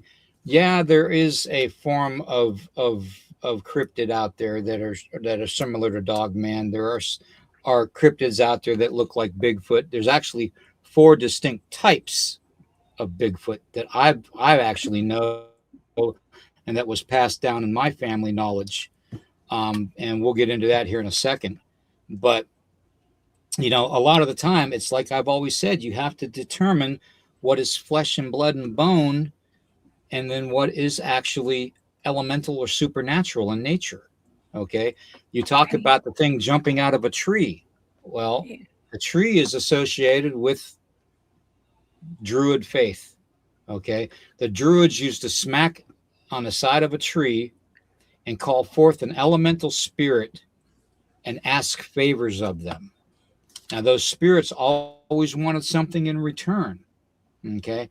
Because you don't, in this world, we all know in the physical world, you don't do something without something in return. It's just the way it is, I guess. And so, there's that connection too that you got to understand. So when you're dealing with something jumping out of a tree and then turning into, whatever you see after that, squirrel, a tree stump, a coyote, a bear, it doesn't matter. I mean, it's literally fey energy. Okay. It's elemental energy, plain and simple. And I always tell everybody that, there are things in this world that we are never going to conclusively understand because most of us think with a logical brain. Okay. And when you think with a logical brain and all you can focus on is the science, and the science, you're never going to get the full understanding. You're walking through life with blinders on. Okay. And it's, unless you know everything that there is to be known, which is impossible, you're always going to have that lack of understanding because you can't interpret, because you're looking at it from a one view perspective. It's like I always tell everybody, when we in the indigenous community, we sit around in council, we hold council in the lodge, and we sit in a circle. Okay. Now in that circle is usually an object or a fire that we have going, something, and it's got stones around it and all kinds of stuff. People may put their goods and wares, there that they brought with them. But everybody that sits within that circle, okay, looking at the center where the fire is and where the stones are around the fire, is going to perceive that sight, that visual sight, in a different manner. because everybody is perceiving it from a different location around that fire. Okay. So when we deal with the things that we're hit at in life, we need to literally deal with it, looking at it from every angle. Okay. Every degree and angle we can think of, whether we believe in it or not. Okay. We need to question it. Okay. So you need to discern the proper way of doing things. And if you walk through with a scientific mind only, you're going to miss half of what you're looking for, at least. That's right. Yes. Well, I was actually taught, and what some people would consider to be an unconventional form of research with the Bigfoots and whatever's out there. Because like we don't just label everything as a Bigfoot. There's a whole lot of energies out there in the woods and where we go. And I was lucky enough to be asked to be a part of a team of people who already had established that the forest people lived out there in the places where they had researched, and it had been established for decades. And they had gotten on another level with the research, with the body, mind, spirit aspect of the forest people. And we're actually on a communication level with them, and had training in remote viewing and telepathy and all that kind of stuff. So that's where I come from. Okay. That's my upbringing in the Bigfoot world. And so it's very important, in my opinion. Like, I don't like going out in the woods with people who are not, I'm not just going to say like not trained, in psychic abilities and things like that, but you have to have your mind straight. Let's just say straight. You have to have your mind in a good place before I will go out in the woods with people, because it can be very dangerous, because it is a very conscious level event going out there and being around otherworldly beings, let's just say entities, fae, Bigfoot, whatever's out there. Things could really, ETs, let's just say ETs. ET has a lot to do with a lot of the things we're dealing with out there. Yeah. All roads lead back to ET. That's what the head of my team always said. And so you have to be able to, not that we can just defeat it all if they want to put us to sleep and give us missing time, but at least we can put up a good fight with the training that I've had. Well, from our discussions earlier, and knowing each other, that I had my own encounter, that you did a remote viewing on. Yes. So, I mean, it is what it is. I mean, these things, I don't know. I can say it is what it is till I'm blue in the face. Nobody will believe me, but these things exist. Okay. And it all depends on how we perceive it. Okay. How we interpret what we see. And if we're looking at something with a narrow point of view, we're not going to find the answers that we're looking for. Plain and simple. Well, that's all it is, really. And when you have the mass confusion of taking and calling something that is basically the same thing over and over and over again in a different title that you're giving it, it's going to get even more confusing. And I think that's what we have going on right now in the cryptid community, and even in the paranormal community. You got everybody saying this is demonic, that's demonic, this is demonic. It very well could be. On your perspective, if you agree that something is demonic, that's fine. Okay. But you don't have to call everything demonic. Okay. The Bible says that we cannot talk to the dead. Okay. Plain and simple. God's word says that we cannot talk to the dead. Do I interpret what people are perceiving on the voice phenomena, the EVPs and all that, and all the boxes and stuff that they're using nowadays, as demonic? I don't know.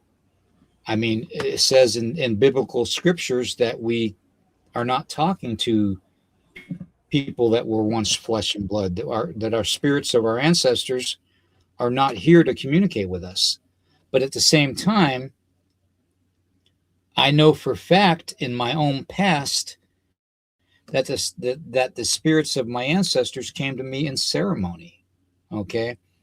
And, and in visions, and Humblation, big time. The vision quest was a biggie, So,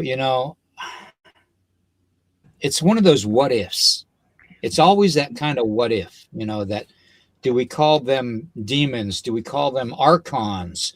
Do we call them, extraterrestrials? What do we call them?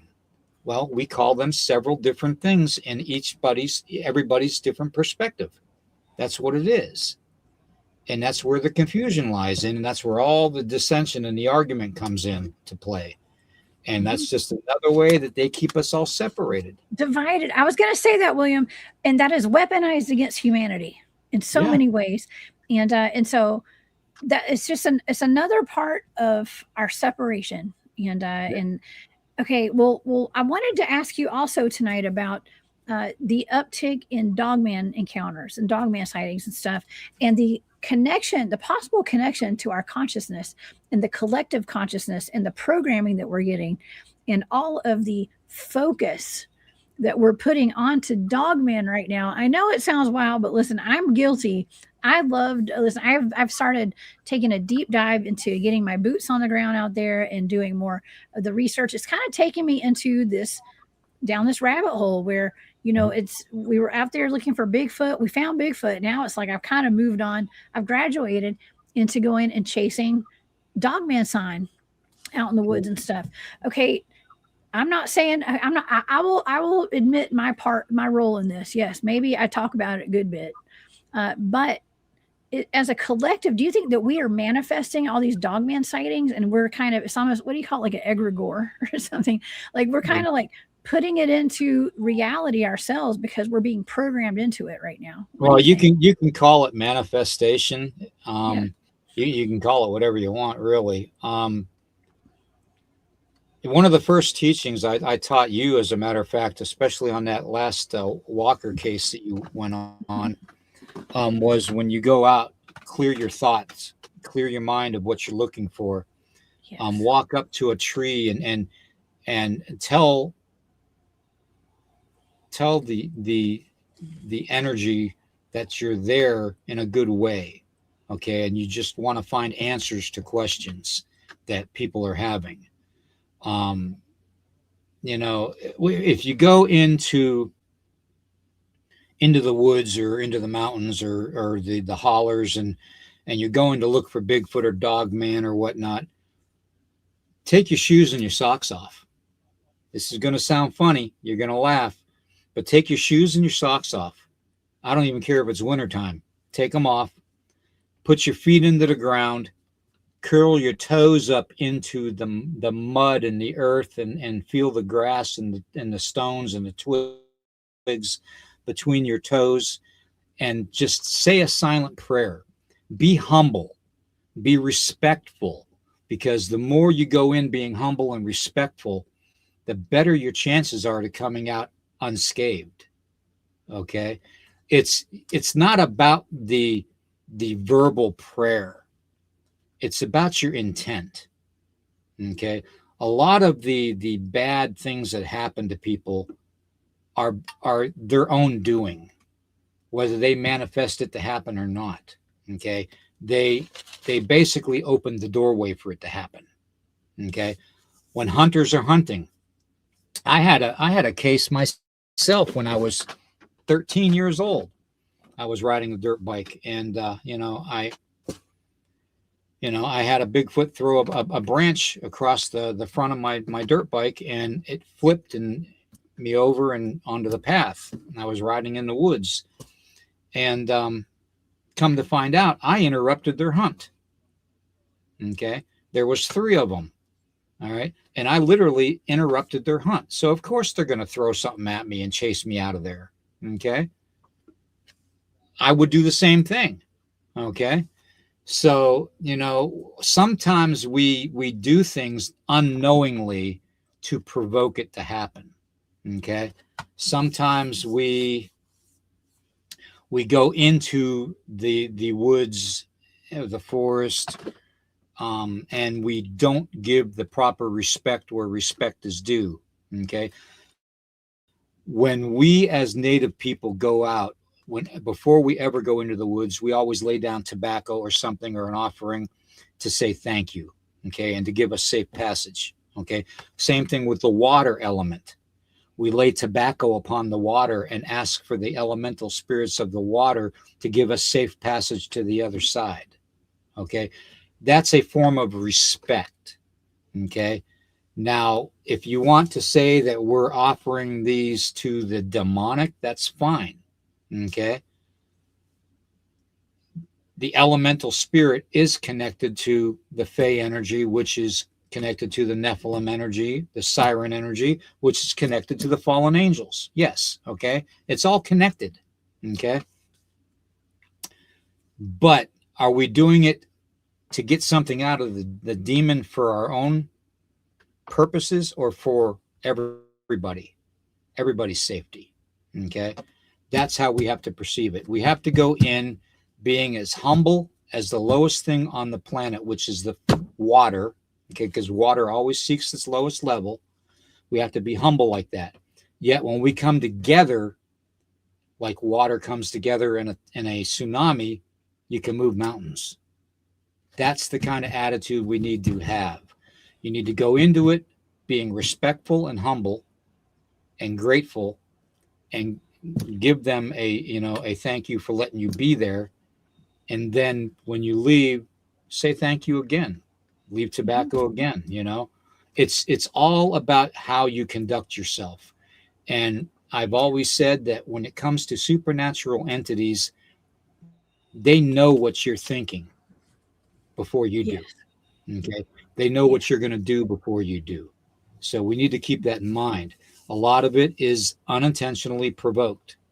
So, And they will project your worst fear into your mind yeah. when you're out there, if you're not able to control your mind. And when I say control your mind, we talk about mind control. Everybody hears all these scary terms like MK Ultra, mind control. Well, listen, it's important that you learn to control your own mind, because if you don't control your mind, someone else will. And Exactly. and that is I think, one of my soapboxes I stand on is yeah. learn to control your own mind. Yeah, exactly. You need to have the ability to interpret things too. And I think that we've kind of failed that.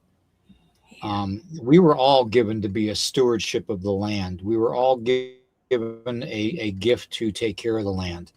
It even says that in the Bible. And we failed. We failed to take care of the land. And what is happening nowadays? More of unusual weather, more violent earthquakes, more violent wildfires, more violent volcanic eruptions. Um, you know, I could say that it's biblical, and it is because we failed to be stewards of the land and the wildlife. And that's what it comes down to, you know. And then you put on top of that the whole part of the dark native aspect of it to protect the sacred lands and everything that's on it, and the cursed lands, then yeah, and you've got the fact that civilizations are built upon civilizations. I mean, you can't go into Gettysburg without encountering something paranormal. Well, why do you think that is? Because Gettysburg's grounds are so blood soaked from the Civil War that energy lies dormant. Okay. And when your energy enters that field, that energy kicks up because it senses you. Nothing happens in the physical world without the supernatural realm knowing it. Plain and simple. That's just the way it is. Yeah, we just talked about. I talk often about the battlefields, the Civil War battlefields, Revolutionary War battlefields, all the different grounds around North Georgia and the South where I do my research. Blood-soaked land from land disputes. We don't know the true history of our land too, William, and that's part of the problem. I think is like we know our history that we've been told, but yet it goes way deeper and it's way older than what we Oh, it's a know. lot older than what people think, Jessica. It's a lot Yes, older than what people think. You know me. You know what we've talked about. Okay. I You, agree. you know where I'm going with the whole strawberry Mhm. thing. Okay. And Yes. that'll be our little secret that Yes. we'll disclose here at a later time. But America is not what you've been told. And by the way, you know, I hate to spoil the spoiler alert to all you fans of Oak Island, but they're not going to find nothing there. They'll find bits and pieces of stuff, but they're not going to find nothing there because it was used to build this country, to pay for everything. Ooh, yes. It's just little breadcrumbs sending you, chasing your tail over here. Look over here and not over here, right? Yeah. I mean, there have been Egyptian tombs found off the coast of New Orleans, and you know, ancient Egyptian temples found under Lake Norris. Things, all these man-made lakes have covered up all of our true natural, our history. Natural and unnatural, burial mounds, earthen mounds underneath the man-made lakes are going to be the key, y'all. Well, think about Lake Norman. Yeah, think about Lake Norman that you were just talking about. You know, what did they bury? They buried a civilization. You know, the same with the Kinzu Dam in Pennsylvania. They flooded the Seneca people's burial grounds. Okay, with that water. All right, so naturally you're going to have paranormal encounters heightened in those areas because they didn't move the bodies respectfully. They didn't go about it in a noble way, in an honorable way. Okay, they literally flooded it out because they didn't care. Okay, they want to cover it up. They don't want us to know our true history because it's all about control. Entertainment purposes only. Exactly. Yeah. man. Well, there's so much that's been hidden from us. And okay, here you and I, this is a pretty important conversation we're having tonight, by the way. So I really do appreciate this. I appreciate you being here. I did want to bring up something that's been stumping me kind of for a while. When I mentioned the existential crisis a couple times tonight, I had this encounter at the Land Between the Lakes, and that is a place that has been just decimated by, land disputes and, got over 200 cemeteries there, my dear. Got 300 or more, actually. There's a lot. There's probably more than that. Yeah. And let's just say the land is, they've covered it up with a man-made lake, basically, and there's cemeteries, there's sacred land, Native American, rich history there. It's really sad, but it's a beautiful place to go. But there's also violence that's happened there. A lot of deaths happen annually, all the time. There's just a lot of tragic energy out there. And when I was out there about 3 months ago, I think this happened, my friend Matt and I were up late. We were like 2:00 in the morning. We were camped out beside, well, it was not labeled, but Martin Groves was with us. He told us that like one of the ridges that we were camped beside was actually a burial mound, he said. Mm-hmm. And there were like 2 or 3 of the ridges beside it. And we were right in between those ridges and the lake, camped out. And it was kind of like, I know we're playing with fire when we go out there and we camp. Okay. I know what I'm getting into. I didn't know. I know, but I don't know. And 2:00 in the morning, 2 nights in a row, we got ambushed by something that was pretty violent the first night that we were out there. Matt and I were the only ones awake, sitting by the campfire. And William, it was they were invisible. And that's not uncommon. Okay. Like I'm used to that. I'm used to it. And I assume it's like Bigfoot, right? Or something. It's just out of the light spectrum. And, 2:00 in the morning, they come running down from 2 different ridges, the burial mound and then the other ridge beside it. And they're running, they slide. Some of them were like sliding down the hill and they were heavy. They sounded like giants. They were just really heavy running. And they just started circling us and throwing rocks at us and coming up right up to us and pushing the vehicles. It was all right 10, 15 feet of where we were standing, but back to back against a tree. Matt is probably 6'6". He's huge. He's a big dude. And I feel very safe with him. We didn't have weapons on us at the time. We had nothing. We were just ambushed and having to deal with it until I could get to my truck to go get my night vision, which would not focus. Go figure. When I finally got it on, the battery kept draining. It was about an hour and a half until it stopped. Okay. It was wild. And so, but while we're standing there, while it's in the thick of it, William, I'm going down the list with Matt and I'm like, Matt, is this are these Bigfoots? Are they? I feel like these are humans. I feel like these are like humans, and like are these the native like spirits of Native American people that are here? I mean, I just couldn't put my finger on what it was. I couldn't put my finger on it, William. You're close. Yeah, what do you think that was? Do you think that we could have been like, you know, because at this point I feel like we're almost part of an experiment out there. But I don't know from who. That land has been so decimated. And the burial mounds that Martin's talking about, I'm not even sure that they are Native American burial grounds. And here's why. Smithsonian's going to lie to you. Governments are going to lie to you. Department of Forestry is going to lie to you. Parks and Recreations are going to lie to you, because that's what they get paid to do. They get paid to protect what they're hiding. Okay, plain and simple. National parks. That's why you can't go in certain areas. I guess the main thing that I can say is when you're dealing with the LBL, you're dealing with energies that are so aggressive towards humanity. You have to think of it as giants. You're not far from a culture of native people that stood 7 to 8 feet tall. Okay. In that location. Okay. They were all over that area.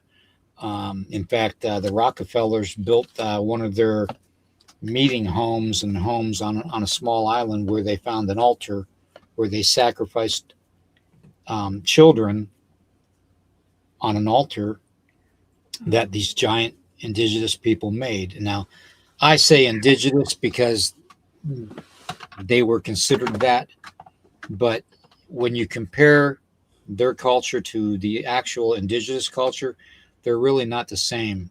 You know, we didn't do the same things.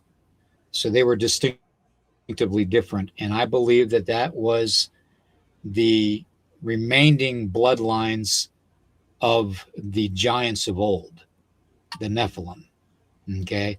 And I believe that a lot of these mounds that people are seeing, they don't necessarily hold the bones of my ancestors, of the Cherokee, of the Shawnee, of the Lakota. You know, I don't believe that for an instance. You know, I think a good percentage of them hold the bones of giants. Yeah.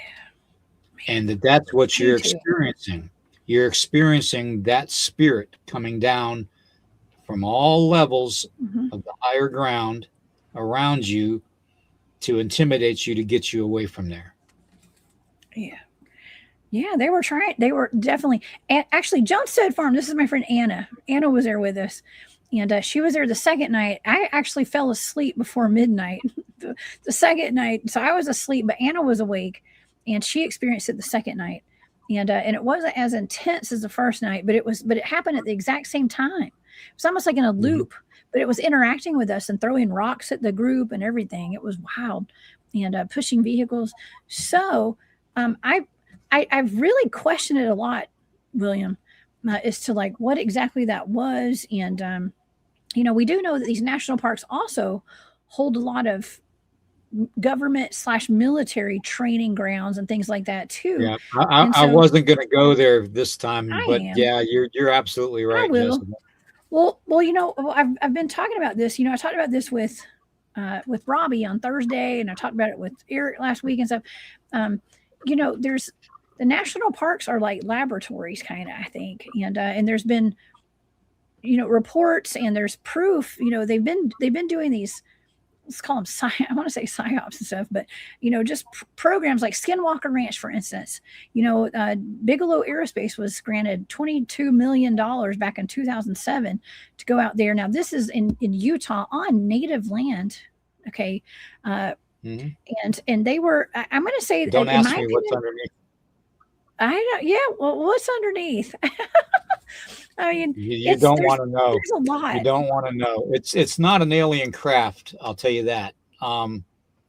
They think it is, but it's not. Let's just say they're going to find out. Well, they're exploiting the land, though. They're exploiting it. And you know,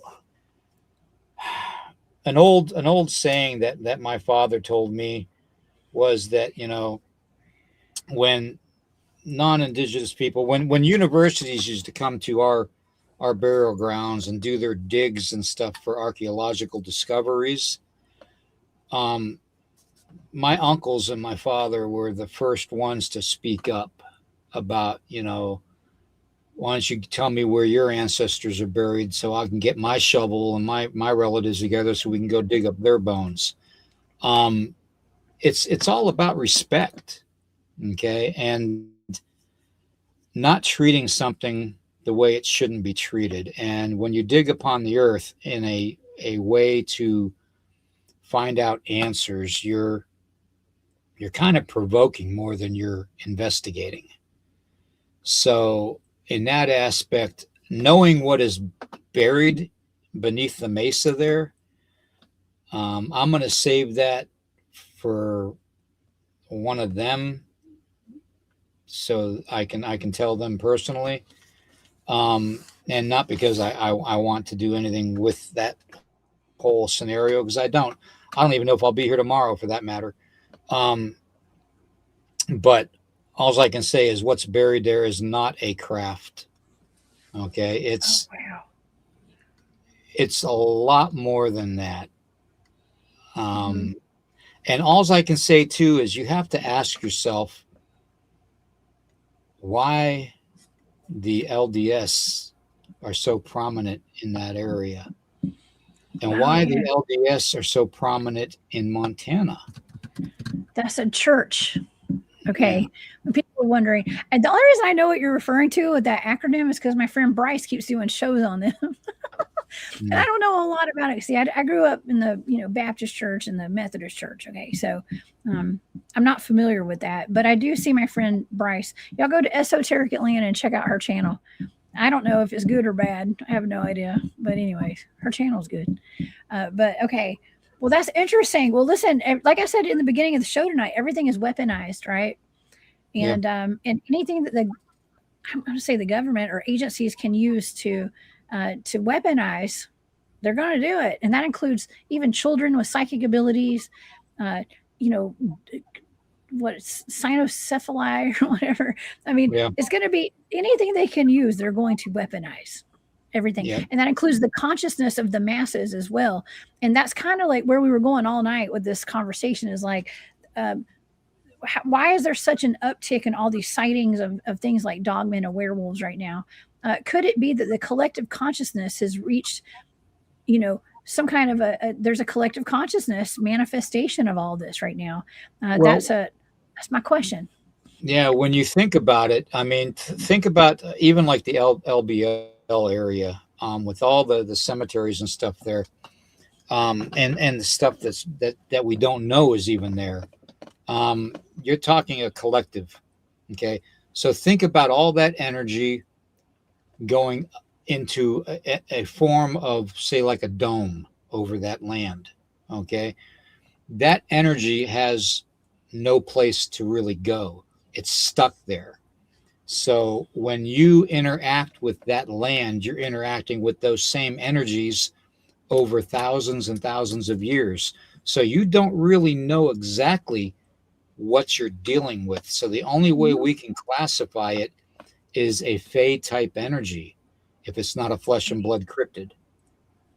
You know, it's an energy that has been there a long time and has just been increased over the amount of bloodshed and disrespect to the land in that location, and it just amplifies it. You know, when I had my first near-death experience, I always tell everybody it turned my volume from a 3 up to a plus 11 on my paranormal dial, you know, to have weirdness happen. That's the way it works. Okay, whenever you have something tragic or repetitive dark energy in a certain land area, that's going to stay dormant until it's awoken. Okay. And when it awakens, depending on your interactions with that land and the environment, is how it's going to perceive you and how it's going to present itself. So, and I got no doubt in my mind that a lot of people are experiencing Dogman, like you said earlier, because of that collectiveness of fear. That's the topic of conversation. That's everything you see on the internet and YouTube is about Dogman anymore, and kind of counterproductive, if you ask me, because now you've got all these people that claim to be cryptozoologists and claim to know about the paranormal and claim to know about cryptids and everything, and we're boots on the ground, but yet you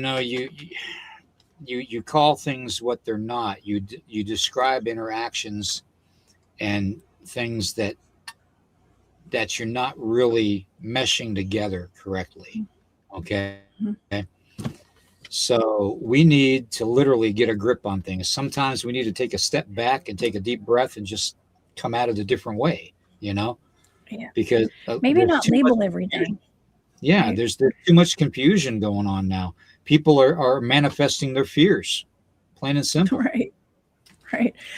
Yeah, I know, right? That's why I'm telling you, like, it's. I mean, I was told by the head of my team. He was like, Jessica, you have to be really careful about who you're out in the field with. He was like, it's safe when we're with our team who are all trained in like mind control and stuff. And it's controlling our minds, not everybody else's.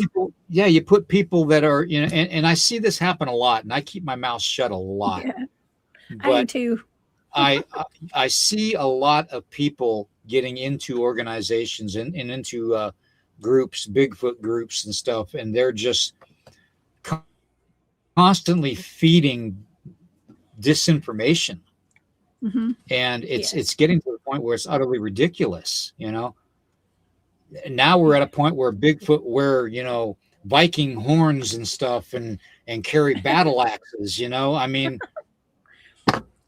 seriously. I did do a show on cryptids carrying tools and weapons the other day, and I was like, we were just kind of going over the list of the ones that have been seen with tools and weapons, and it's really just goat men. Yeah, it's really just some goat men, honestly. Well, it's one thing to say, and yes, we adorned ourselves with certain things in our hair and on our person, especially the teeth of a bear or something, or the talons of a clawed animal, a bird, feathers. We'd paint certain objects on us, and we'd even braid things in our hair, but it is not to say that some Bigfoot don't do that either, because there is 4 distinctive types that I know of that are flesh and blood, and aren't supernatural unless they have some kind of an entity attachment to them, or they might have how do I want to say it, almost like a medicine man type of a status into their family unit, because they do. I'm a firm believer that they do. They know that the first medicine man was the bear, and we learned from the bear. And one day these 3 hunters were going out, and they were supposed to hunt deer, and we the elders told these 3 young hunters not to kill the bear, that the bear was the first medicine man, that it was sacred. It knew what kind of barks to take care of, to eat, and what kind of herbs to use to heal itself, and what food sources to eat. So, and we modeled ourselves after that. Okay, well, these 3 hunters spent days out there and didn't see any deer. And one day they saw the bear, and they were so hungry for themselves, not even thinking about their people. Which you always think about the whole and not just yourself. That's one of the things you learn from this. They drew back their arrows, and all three of these hunters shot the bear, and they killed the bear, the first medicine man, and they skinned the bear. They made robes out of the bear. They made food to eat out of the bear. Well, they cooked this bear into this big pot that they had, and when it got to a certain point, they removed the pot from the fire, and every content within the pot that was the bear turned into mosquitoes. And those thousands upon millions of mosquitoes came flying out of that pot of where they had the bear meat cooking and started stinging them. And to this day, my people believe that we have the mosquito here because every time it bites us, it reminds us of how we're supposed to act towards sacred things. Okay. And that's something that we've all forgotten. Okay. There are so many things that conclude the makeup of our world, and so many things that people don't understand because they don't listen to the elders anymore. They don't listen to the teachings anymore. They think that they know everything. They're so dead set on focused on the scientific end of things, like I said before. You know, it's not that way. This physical world is not made up that way. It's made up to be respectful and to learn and to teach others so they don't fail. Plain and simple. You know, and we've forgotten that. We forgot to be stewards. And that's what it comes down to. So the mosquito is here taking our blood every chance it gets, because every time it does, it reminds us of what we weren't supposed to do, of the bad that we did. So I'm getting itchy thinking about it. I can't stand little skeeters. But Okay. that's just, you know, that's just Yeah. one of the teachings that we teach our young people. And, you know, those are some of the teachings that fall to the wayside. You know, people are so quick to discredit legends and information that elders pass on. And, you know, there's going to come a time when Nighthawk's not going to be here. There's going to come a time when Jessica's not going to be here, unfortunately. Right. You know, and if we don't discuss these things and bring forth these things to you all in the chat family, then, you know, what good are we? You know, Right. we're supposed to be here to do the good of humanity, not to do the evil for humanity. You know, plain and simple. If you can't love yourself, how can you love your brother and your sister? You know? That's right. So, That's right. So love one another and get your mind right, y'all. Okay. Those are wonderful lessons, William, for us to carry forth and out into our communities and our families. And I was just sitting here thinking too, like I've got all these pictures I wanted to show the audience tonight. I know this has been a long show. This has flown by, in my opinion. I don't know about you, but go ahead, show them. I wanted to show some pictures. You've got some. Okay, it was, what is this? Hold on, let me see what all I got before. I wanted to talk a little bit about I've got some pictures of like a hyena type dogman. I wanted to talk about that Gugwe print that you have before we go tonight. That's actually very important. That's one thing we haven't talked about. On Thursday night, I had Robbie Rains here with Nightmare Hunter podcast. And Robbie and I were talking about all sorts of stuff, but we got in the conversation of, it was the Bayman monster out of Missouri where Eric lives. Eric's in the chat. What's up, Eric? And so we were talking about that. And the rumor is, the legend goes that it actually was the offspring of an escaped circus performer, a 12-foot gorilla. Okay. And we got into this conversation of like trains crashing back in the early 1900s and 1800s, circus trains. And I had no idea the enormity of these crashes. And there were so many of them, William. And it is absolutely a possibility that some of these, we hear about the Wolfmen at Werewolf Springs. That's a result of a train crash from a circus as well. Yeah. There's a lot of possibilities, and seeing how many crashes there were and how many animals escaped, there is a possibility that some of these things people are experiencing in the woods are offspring of some of these escape circus acts. Oh, definitely. It doesn't even have to be escape circus acts either. I mean, look at all back in what was it, 2021, where they were reporting laboratory animals escaping, monkeys, South Carolina. monkeys and all that, in Pennsylvania and Florida and Georgia area. I mean, it happens all the time, and that's just what they disclosed to us. Right. So, I mean, and I know for a fact, growing up in the era where the circus was really big, a big part of the life, because we didn't have internet, we didn't have, cable TV, even. We just had like 3 channels and PBS. So, the circus was a big part of our life, but I remember hearing about some of these crashes in the 60s and the 70s. And one thing that I always knew, and I was always told this too by others, I'm not going to name any names, but they were associated with Ringling Brothers, that Ringling Brothers and Barnum and Bailey, and even the Jones circus people, would always have 1 or 2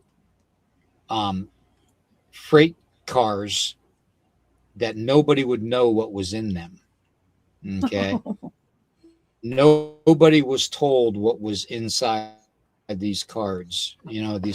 And so it was said that they were carrying the remains of certain tall beings. And when I mean tall, I mean anywhere from 12 feet to 20 feet tall. Okay. If not taller. So, were they carrying the bones of giants for the Smithsonian? That was the rumor back then. And it very well could have been, Wow. Were they doing nefarious things with hauling certain animals, and when they crashed, they just escaped? Could have been, nobody knows for sure. But yeah, when you think about it, I mean, the amount of species that they're discovering that are cryptid in nature, all around the Americas, are pretty close to train tracks, if you think about it. And if they're not close to train tracks, they're close to like major thoroughfares that where that a circus would have traveled, back in the day, whether it was wagon train or whether it was train or whether it was caravans or tractor trailers, So, I mean, a lot of the stuff could be circus related. I look at this, like we talked about before the podcast tonight, Jessica, backstage, about the baboon skull that they found in Ohio back in the 80s. Wow. What's a baboon skull going to be doing in Ohio? Yeah, there's no reason for a baboon skull to be there unless it is a Gugwe, maybe. And we do have several reports of Gugwe. There's actually a modern day sighting of the Beast of Seven Chutes up near, I think it's in New York or like on the Canadian border up there. And I mean, Gugwe are way more common than I would ever expect. And they're very aggressive. Tell me about your experience with the Gugwe. All I can say is the tracks that I've found were 3-toed. They were a lot bigger than mine. Let's put it that way. I sent you the picture there, and that's just from what you can see. I put the leaf all the way up to where I could find the end of the toes, and the bottom of the pen is where I could find the back of the heel of this track, and it was a 3-toed track. This thing was every bit of twice the size as my foot. So they're vicious in nature. They don't like anything in their territory. Okay. And I think they're more vicious in nature because they have more of a taste for the carnivore diet than the typical Bigfoot would. We all know Bigfoot will eat the deer and stuff that they track, and they eat clams and oysters and, you know, fish from rivers and streams and ocean edges, you know, the shores. You know, heck, they even would probably go after raccoons, possums, you know, that kind of stuff. Who knows? But this thing would eat its own. Plain and simple. The Gugwe would literally eat its own. Okay. They are that vicious. So, and that's a good picture there of, what we're talking about, to tell you the truth. Well, the pictures that I've seen of them, like the Beast of Seven Shoots looks just like that, but without the blue and the pink on its face. It just looks like with the conical head, and they usually have fangs. Is that right, William? Yeah. Yes, they have canines. They have big canines. Wow, it's a little It's a little concerning, I guess. Yeah. I was trying to make some pictures myself of what they might look like. It almost kind of looks like a Dogman, what a Dogman could look like a little bit, because they have a snout on them, and I think that people maybe get them confused with, you know, type 3 Bigfoot, or I guess it is a type 3 Bigfoot, but a Dogman and a type 3 Bigfoot. Think about this though too, Jessica. We used to call them the Bear Man. Oh, the Bear Man. That was one that came up in conversation. Yeah, we would call it a Bear Man. You know, that was just my family that would call it that whenever we encountered it on the properties and in the swamp areas. And they tend to stay towards more of the deeper, darker hollows where there's water. Okay. They're not going to be far from water or a water source. Okay. So when you deal with the Gugwe, you're dealing with something that is, it could sustain itself in one area, but I tend to think that they travel. Okay. And they probably travel more than the typical Bigfoot. And the reason I say that is because they're not spotted as often as regular Bigfoot are. Okay. So they tend to stay more secretive and reclusive because they know that the typical Bigfoot is not going to befriend them. The je ne sais quoi is not going to be friendly to a typical Bigfoot. Okay. And when they hunt, they literally hunt alone because they're all they need. You know, when Bigfoot hunt, they're hunting 3 at least in a group. Okay. They tend to funnel their prey into an area. They either corral it off with fallen down trees and anything else, and they tend to push their prey animal to a certain area to stop them from running, and then that's where they get them. Okay. Whereas the Gugwe, it'll stay up in a tree and just wait, and it'll wait all day long. It'll wait all day long for something to pass underneath it, and it'll jump down on it and break its neck in a heartbeat. Oh, man. That's the vicious difference between the two. It sounds like you know, there's been a lot of suspected Dogman attacks, and I personally see him. To me, I feel like a lot of those suspected Dogman attacks are probably big, large cat attacks because of the way that the people are pounced on from up high, and even, you know, attacked like a big cat. But I haven't really factored in the Gugwe issue. Okay, if you want to call it that. Like it could be a Gugwe if that's the way that they attack. I mean, it could be Gugwe. Yeah. The one that I saw jumped out of a tree and literally left that track. Okay. And when it jumped out of a tree, it made a thump. I mean, it was a big beast. So, you know, it's, I just, there's really no way to describe it when you encounter them. And I'm glad that it did take off. I didn't take off. It took off. but I wasn't going to stick around. That's for sure. So, but it is a very vicious predator, and it's very dangerous. Now, could it have a genetic link to Bigfoot? Yes, it could. Could it have a genetic link to Dogman? Yes, it could. We don't know for fact. All we know is that it's described with a snout, okay, like a bear, big fangs, big canines, and very aggressive in nature, usually anywhere from, I think the one I saw, you could be compared to probably like 8 feet tall, okay, but they have been more seen over 9 feet tall where I'm from. So, that tells you right there, you're dealing with a top predator and a big time carnivore, especially if the other Bigfoot try to avoid it at all costs.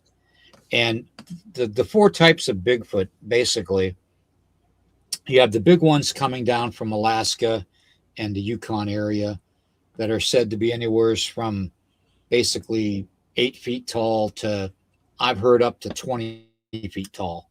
Okay. So that being said, you have that kind. They're more ape-like, more secluded. They don't like to be around people.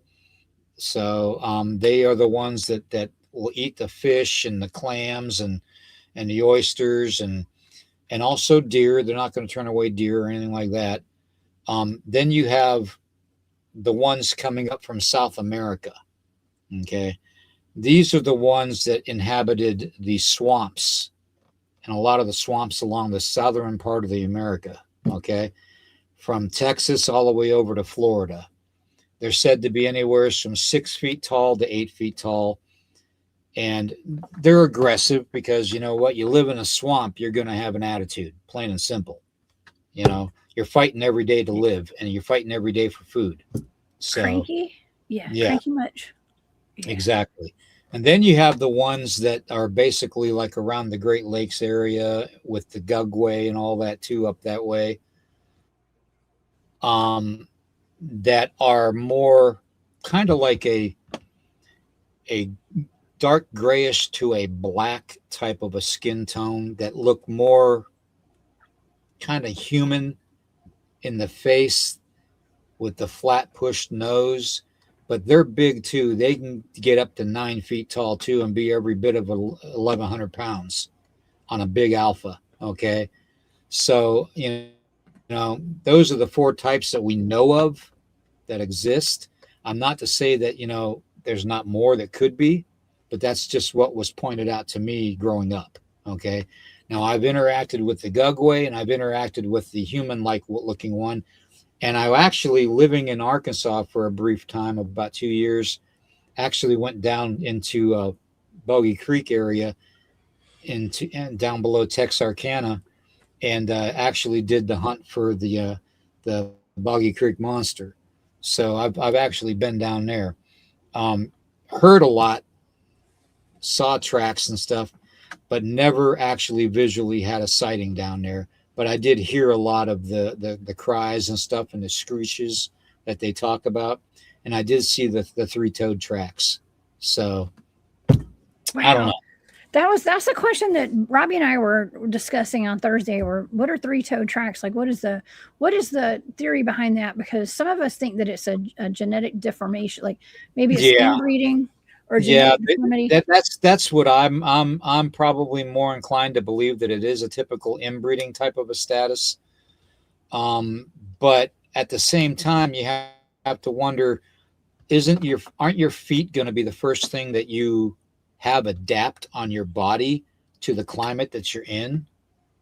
So when it comes to gripping something, especially like say a wet pole pine or a cypress tree branch, you're going to want to grip it with the 3 main, parts of your foot if you have that kind of ability. So it would make sense that, you'd see more 4-toed and 3-toed tracks in swamp areas than you would anywhere else in the world. Mm-hmm. Because I believe that they have just adapted to the climate, I really do. And I think some of those tracks might even have webbing in between them. I mean, yeah, kind of like the Honey Island swamp monster, I think. I don't know if they had webbing in the toes, but that was three toe prints, and that was in the swamp. Yeah. My question too was like has always been like, or could they have some reptilian DNA in them as well? Well, that's the one thing too. There was an encounter on in the Cherokee area of North Carolina several years ago, and I think it was in the 80s. A young man was hitchhiking, and he was traveling down there, and he didn't drive. He walked everywhere and hitchhiked everywhere. He carried what we called back then a kind of like a hobo sack, So he camped. He did a lot of camping and stuff, and he camped in a swamp area in North Carolina, and he encountered what he described as a green looking Bigfoot. Now that green could have been moss. It could have been algae that was, from the water. It could have been being in the swamp for so long that it adapted to the climate in a way that it disguised itself. It could be part reptilian, but he carried a whip with him, and apparently he went to whip at it with his whip to protect himself, and the thing literally just grabbed the end of the whip and ripped it off, broke the tip of the whip. So, and how strong the leather whips are like that back in those days in the 70s. They weren't these little plastic things you see these kids play with. They were actually real. So, but this thing literally tore it apart. And the guy, the young man, he was like 17 years old. He ran off and kept on running. He left everything behind. So, but yeah, I mean, there's reports of them being all kinds of weird colors and having weird deformed feet. Look at the Cripplefoot track, that came out, several years ago. I think it was in Washington State where they had that, or Oregon. It was called the Cripplefoot. Yeah. So I don't know. I think that was from an injury, of course. That was probably from an injury or something. But I mean, yeah. But it still could help with the genetics of it, though. Think about it. If you're favoring one foot, the other one's going to have to adapt to carry its more weight than what that foot's going to. So you're going to have an abnormality basically develop out of at least one of those tracks, because it's going to have to compensate for the other foot not being able to carry its own weight. So, I mean, it's just, it is what it is. Yes. Well, I don't know. Some guys on my team have found some three-toe tracks before. I have not personally, but it's not as uncommon as you'd think for for the audience's information there.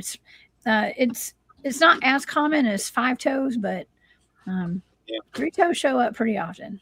But I mean, could it be? I mean, could it be an adaptation of an elemental type of an energy? It could be. I mean, because they can take any form that they want, and they can sure as heck make themselves seem to be appearing like a flesh and blood cryptid creature. So, I mean, it's just something we don't know. We really don't know 100% conclusively that this is the way we should be thinking. But all I do is I bring out that open area to discuss it in a more professional, type of a manner and respectful manner, to involve everybody, with their own opinions, because that's the only way we're going to find out. We're not going to find out the answer to everything cryptid wise and paranormal wise and supernatural wise by arguing and debating. No. We're going to find out by working together, plain and simple. That's right. And so we know that the cryptids, these beings can project something different into our minds, and we all see different things, and and then I take it that next step, and I'm like, well, I think the government has access. They've reversed, maybe it's like a reverse technology kind of thing from these cryptids. They've been studying them long enough to, I mean, there is evidence of the three-letter agencies going into the Philippines back in the day and pretending to be they take the local legends of lore out there, like that vampire bat humanoid, and they pretended to be that, and they unalived people, and it was to scare the people into submission, basically. Yeah. So if they're doing that back in the 70s, I think, or 80s. Well, look what they're doing. Look what they're doing down in South America to some of the indigenous cultures down there. You know, they're scaring them, thinking that they're face eaters. Yeah, face peelers. Yeah, that's right. That's in Peru, I believe. It's supposed to be the aliens. Now, what do we have? What do we have coming up now? We have the I'm starting to think everything's choreographed, William. Everything, and we've got this whole Project Bluebeam and the potential to have like a alien invasion that may be fake and all that stuff. I mean, we just have to just use your discernment when it comes to this, because like I think that there's going to be real things. So we're establishing even tonight, like there are real beings in this world, but there's also like a corrupted version of it as well. Okay, and that's used as a manipulated supernatural version. Yes. Yeah. Okay. So there's all of it. So I don't even know like what we just need to be aware of it. I think it's just to bring it to the attention to the general public. Maybe. I mean, what can we do about this? Anything? Well, let me see here. We have the ability to discern several different things when you're dealing with separating the flesh and blood from the supernatural type of entities. Okay, you have the red glowing eyes like the Mothman. Okay, the Mothman is not a cryptid. I hate to break it to people, it's not a cryptid. Okay, it is a sentient being, a supernatural entity that is basically the bearer of doom. Okay. Tragic events usually happen when it's around. Hence its name. I'll disclose its name tomorrow, actually. But you discern by the red glowing eyes, okay, like the Mothman. I'm not just talking regular eye shine either, okay? Then you have, and I'm looking at my board up here because I've got it written up here. The ability to vanish is another thing, okay? That's not physical, okay? That's something that is going, and either it's got the abilities and the knowledge to open up portals, okay, and disappear that way, or it's supernatural, going back into a dimension that it came from, okay? Kind of like when people find tracks ending of Bigfoot in the middle of a field without any trees around for 300 yards on either side. What do you think happens? You know, well, I mean, my team has actually encountered something. I think I might have uploaded a picture, and it is the Ashwang project. It was the Ashwang or Ashwang. And thank you for that. Ashwang, Rose thistle. Yeah. Thank you for that information. Let's see. I have a picture here. We had like a grid pattern, like portal open up in the woods one night in our campsite. Mm-hmm. And like two figures that look similar to that were crawling out of it. Okay. Mm-hmm. And stuff. And I've always had questions like, was that part of a simulation? Okay. I know that sounds crazy, right? Well, they were all black too, weren't they? Yes. One of them got sucked back in it and the other one got spit out. They were all black though, correct? Yeah, they were all black. And they also, the one that got spit out threw stuff at our tents all night. And within an hour, we were all going to sleep. But none of us slept, but we all went to our tents. We should have been out there chasing this thing down, William. And something like hypnotized us into going into our tents. There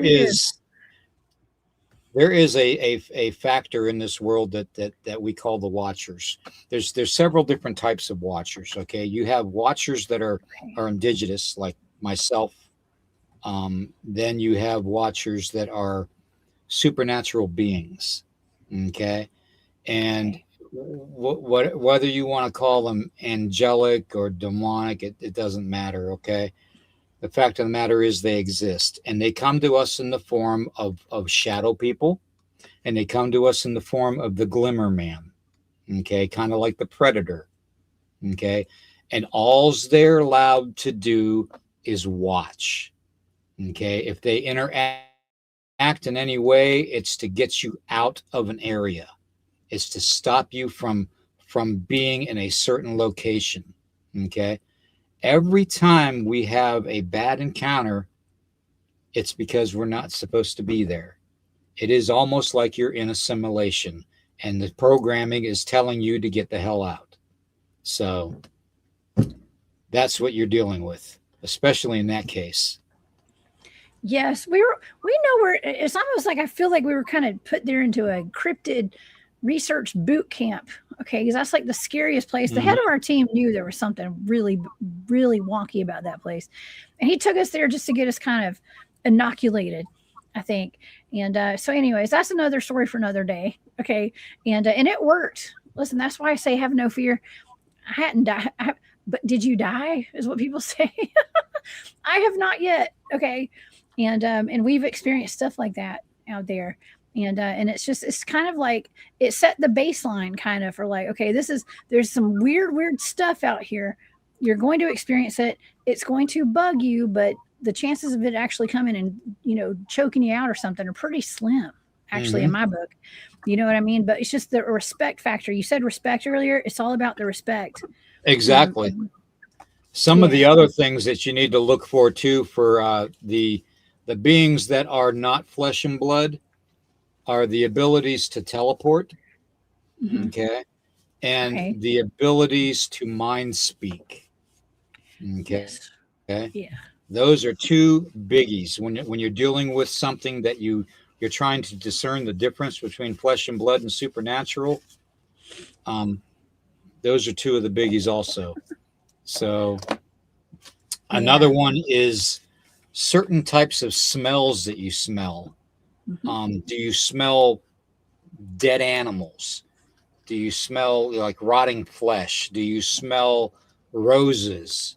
Do you smell a vibrant fragrance? Yeah. They all appear at one point in time when you have a supernatural being trying to portray itself as a physical cryptid creature. Okay.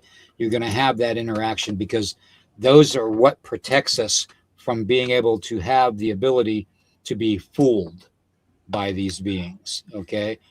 And we've taught that to our young, our whole lives, growing up as indigenous.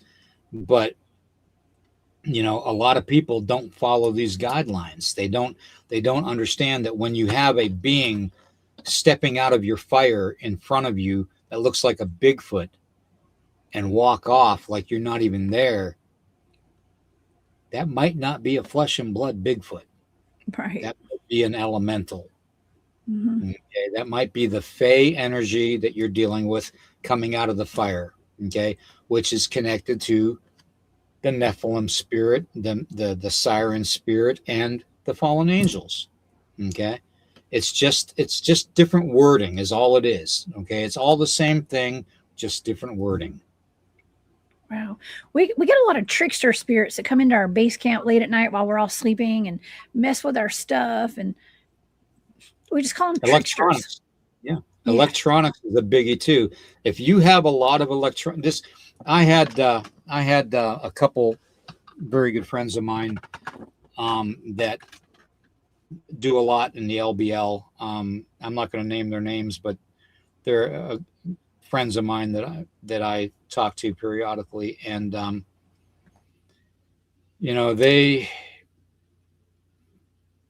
they are doing probably the best thing possible by taking in certain equipment. A lot of the equipment that people use when it gets messed with, it's going to be electronic devices. Okay, plain and simple. So what we tend to do is I told them, take a full spectrum camera with you that sees on different levels, okay, of the light spectrum, that can take pictures on the different spectrums. And instead of using UV lighting, stick to the red lighting. Okay. A lot of the red lighting. I even have the headpiece here that I use, that has the regular light, and then it has the red light on it. Okay. I'm always all red all the time. That's what I use. Sometimes I'll go green, but it's usually that's red. just amazing. That's a simple way to see things. UV lighting is good. Always have a UV light on you, just because you can discern blood trails and shit like that. But yeah, you want to expand on your equipment that you take, because you're going to have problems. Okay. When you're dealing with the flesh and blood cryptids, you don't have these problems for the most part. But when you're dealing with something that is either attached to the cryptid flesh and blood or is supernatural in its makeup, you're going to have all kinds of electrical problems and weirdness. So we do. I usually have issues with my vehicle. We go to this place, we call it the Meadow, out of the undisclosed batteries location. get drained. Yeah. My batteries, I mean, it depends on what vehicle I'm in. I've taken such a variety of vehicles out there. They all, except for my most recent one, it's an older model truck, right? And it's never had a single problem out there, except for my son locked my keys in there, so that was a big problem. Okay, but that was user error. Okay, but the other vehicles, they like the lights would flash, the alarms would go off, the doors would lock by themselves. Like it was a never ending issue with my vehicles out there. Yeah, but anyways, it's better to have an old vehicle these days, anyways. Okay, for numerous reasons. But anyways, I digress. But yeah, that's right, William. I stand behind what you say. I do agree with you on all that. And there's a huge supernatural element to all of this, all of it. And dare I say, like an ET element as well, maybe, you know. Well, I mean, when you think about it, you can categorize the ET element into the supernatural, really, because you're dealing with interdimensional beings. I don't think you're dealing with something that's coming 18 million light years away. Okay, I'm sorry, I don't believe that. I believe what you're dealing with is a terrestrial being that is either here in our world, living in the oceans, okay, because you get a lot of USOs out of the water, okay, so, or you're dealing with something interdimensional. And I think that's what these ETs are. I think they're either interdimensional beings or they're right here terrestrial in our own backyard in the South Pole region of Antarctica or the oceans, you know. Mount Shasta is one where there's been a lot of weirdness. You know, that's another location. They're in what's the one island off the coast of California? Catalina Island. Catalina. Another one. Yeah. Catalina wine mixer. Yeah. Oh, they have giants out there, though. They have giants. So, giant you know, bones. I mean, I'm telling you, I don't think that they're coming from millions of light years away.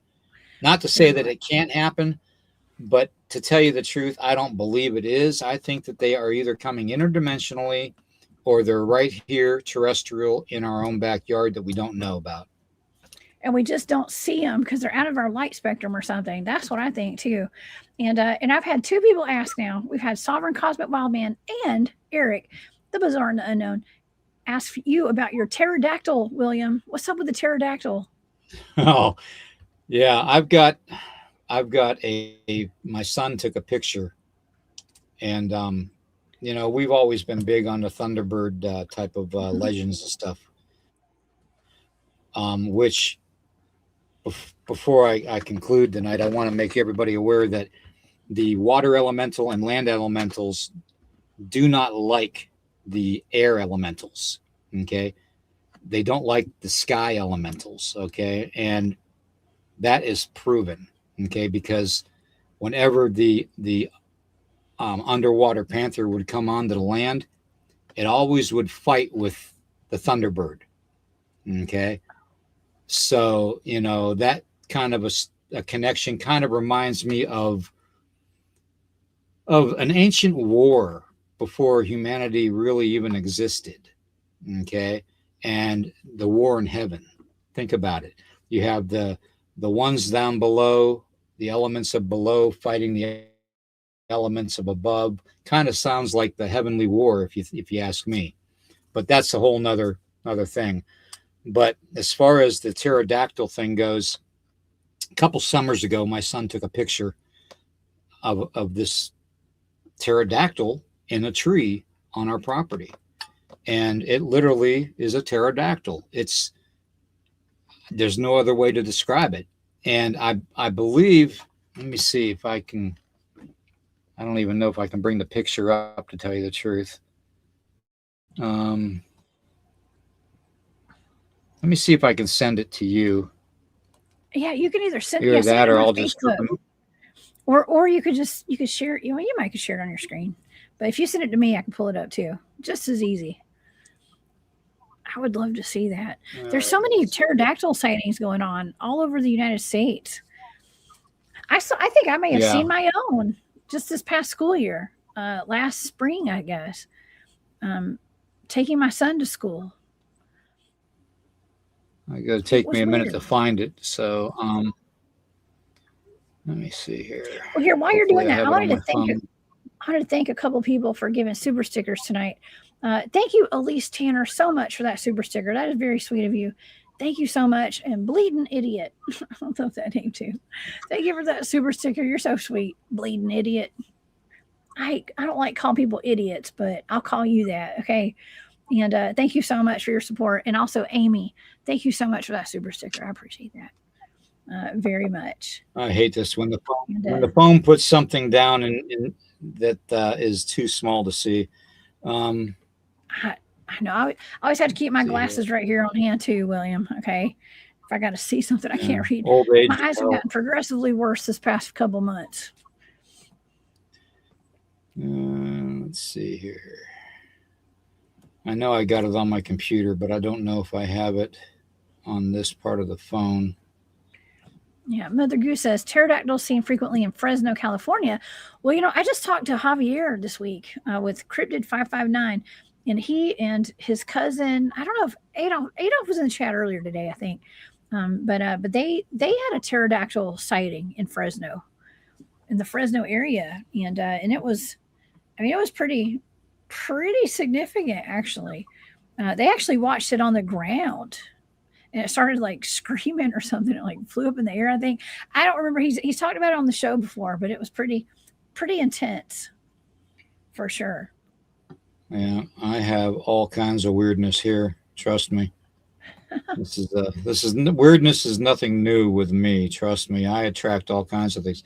Oh, I should send you this. I got to send you this so you can show everybody. Okay. This was I'll let my account. This was from a fire that I had one night, and this is going to freak you out. I think you might have seen this on my podcast. Okay. But this will freak you out a little bit. Give somebody a chance to look at something.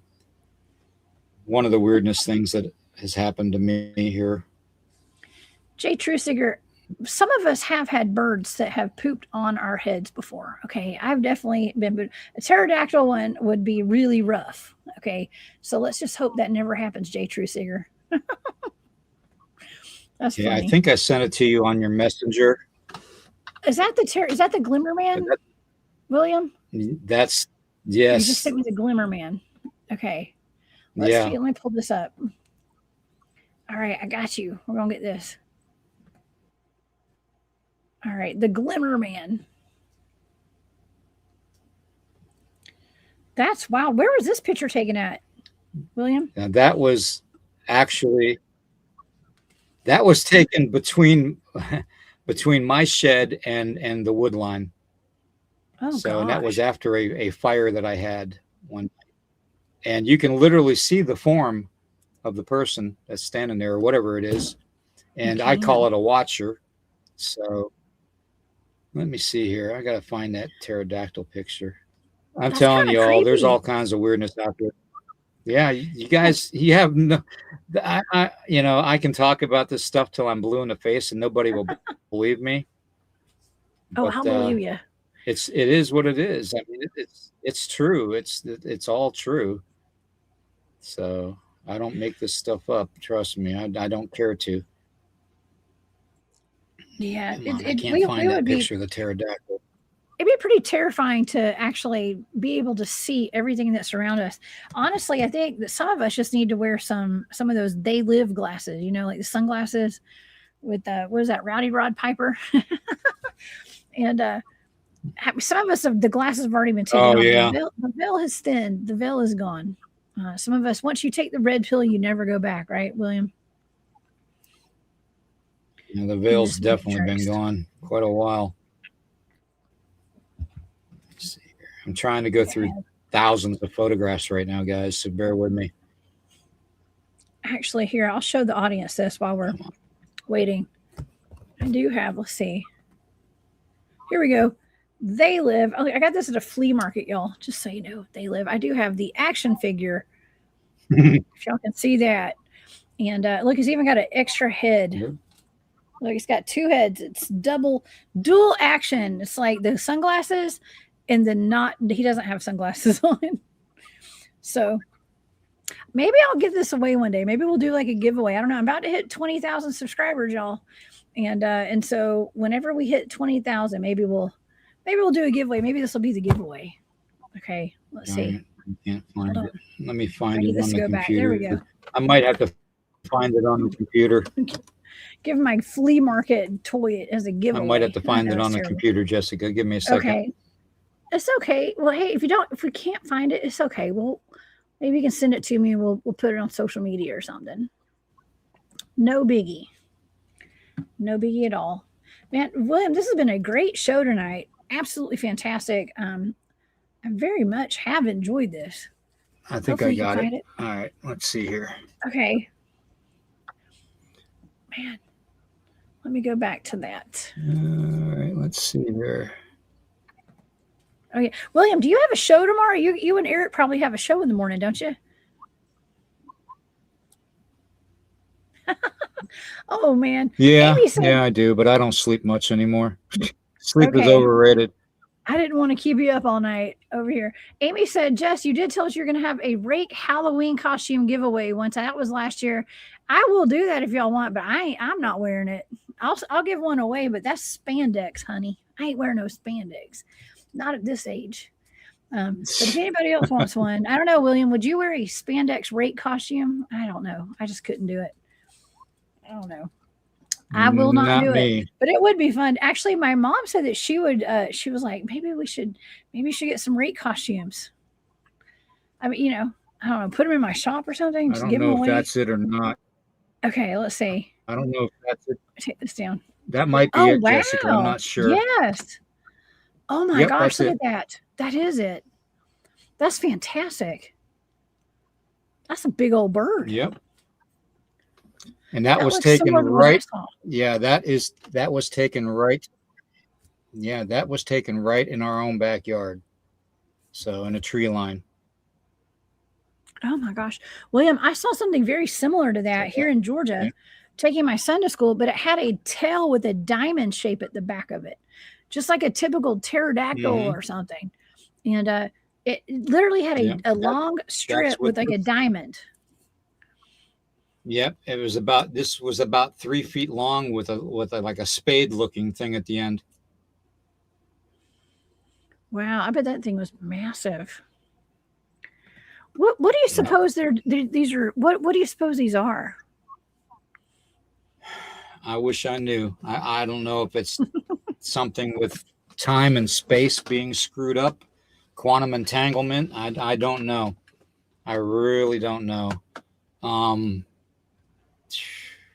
I wish I knew.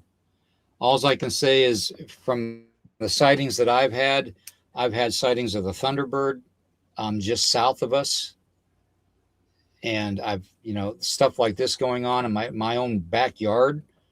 Mm-hmm. It's absolutely mind-boggling when you think about the possibilities of, you hear about portals and time travel and all that opening up, and airplanes disappearing and then showing up, an hour later somewhere 6 hours away, that they wouldn't be able to fly to because they didn't have enough gas. You know what I mean? It's you hear stuff like that all the time, and I just don't know. Is this a glitch in time, in the fabric of space and time? I don't know. I mean, your guess is as good as mine, and I don't know. It could be that sometimes I think like maybe they've been here all along and like we just haven't seen them, and maybe they have been around and nobody's paid much attention, or they're just living in a different frequency, or I don't know. I wish I knew, but that was amazing to me when he captured that. So yeah, that's a great capture. Super impressive. And I can appreciate it. Gene said, what's up, Gene? Gene says they steer with that tail. they steer with it.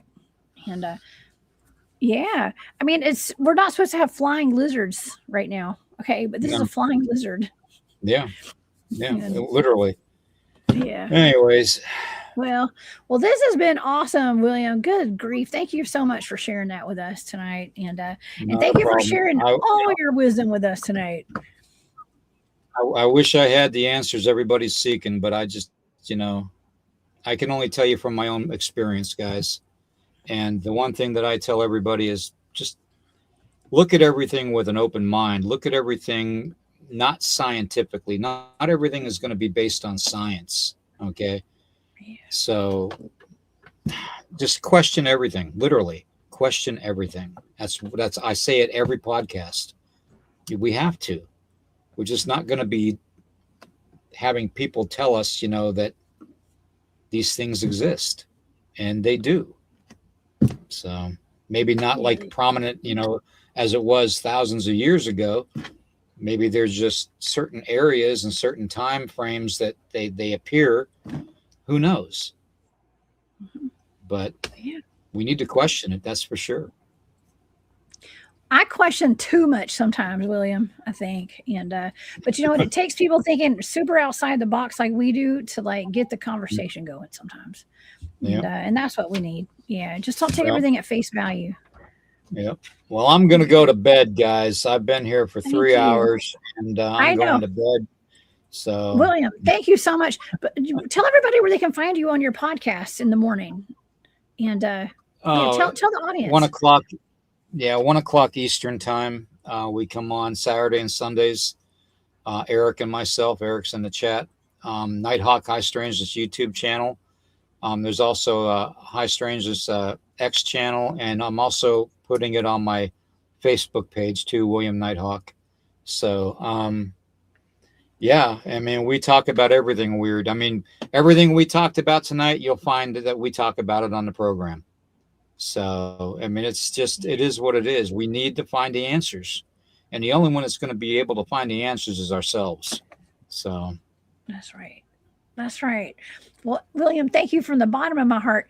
Keep up the good fight, William. Okay. And thank you so much for spending your 3 hours tonight with me. That was a long show. It was a really long show.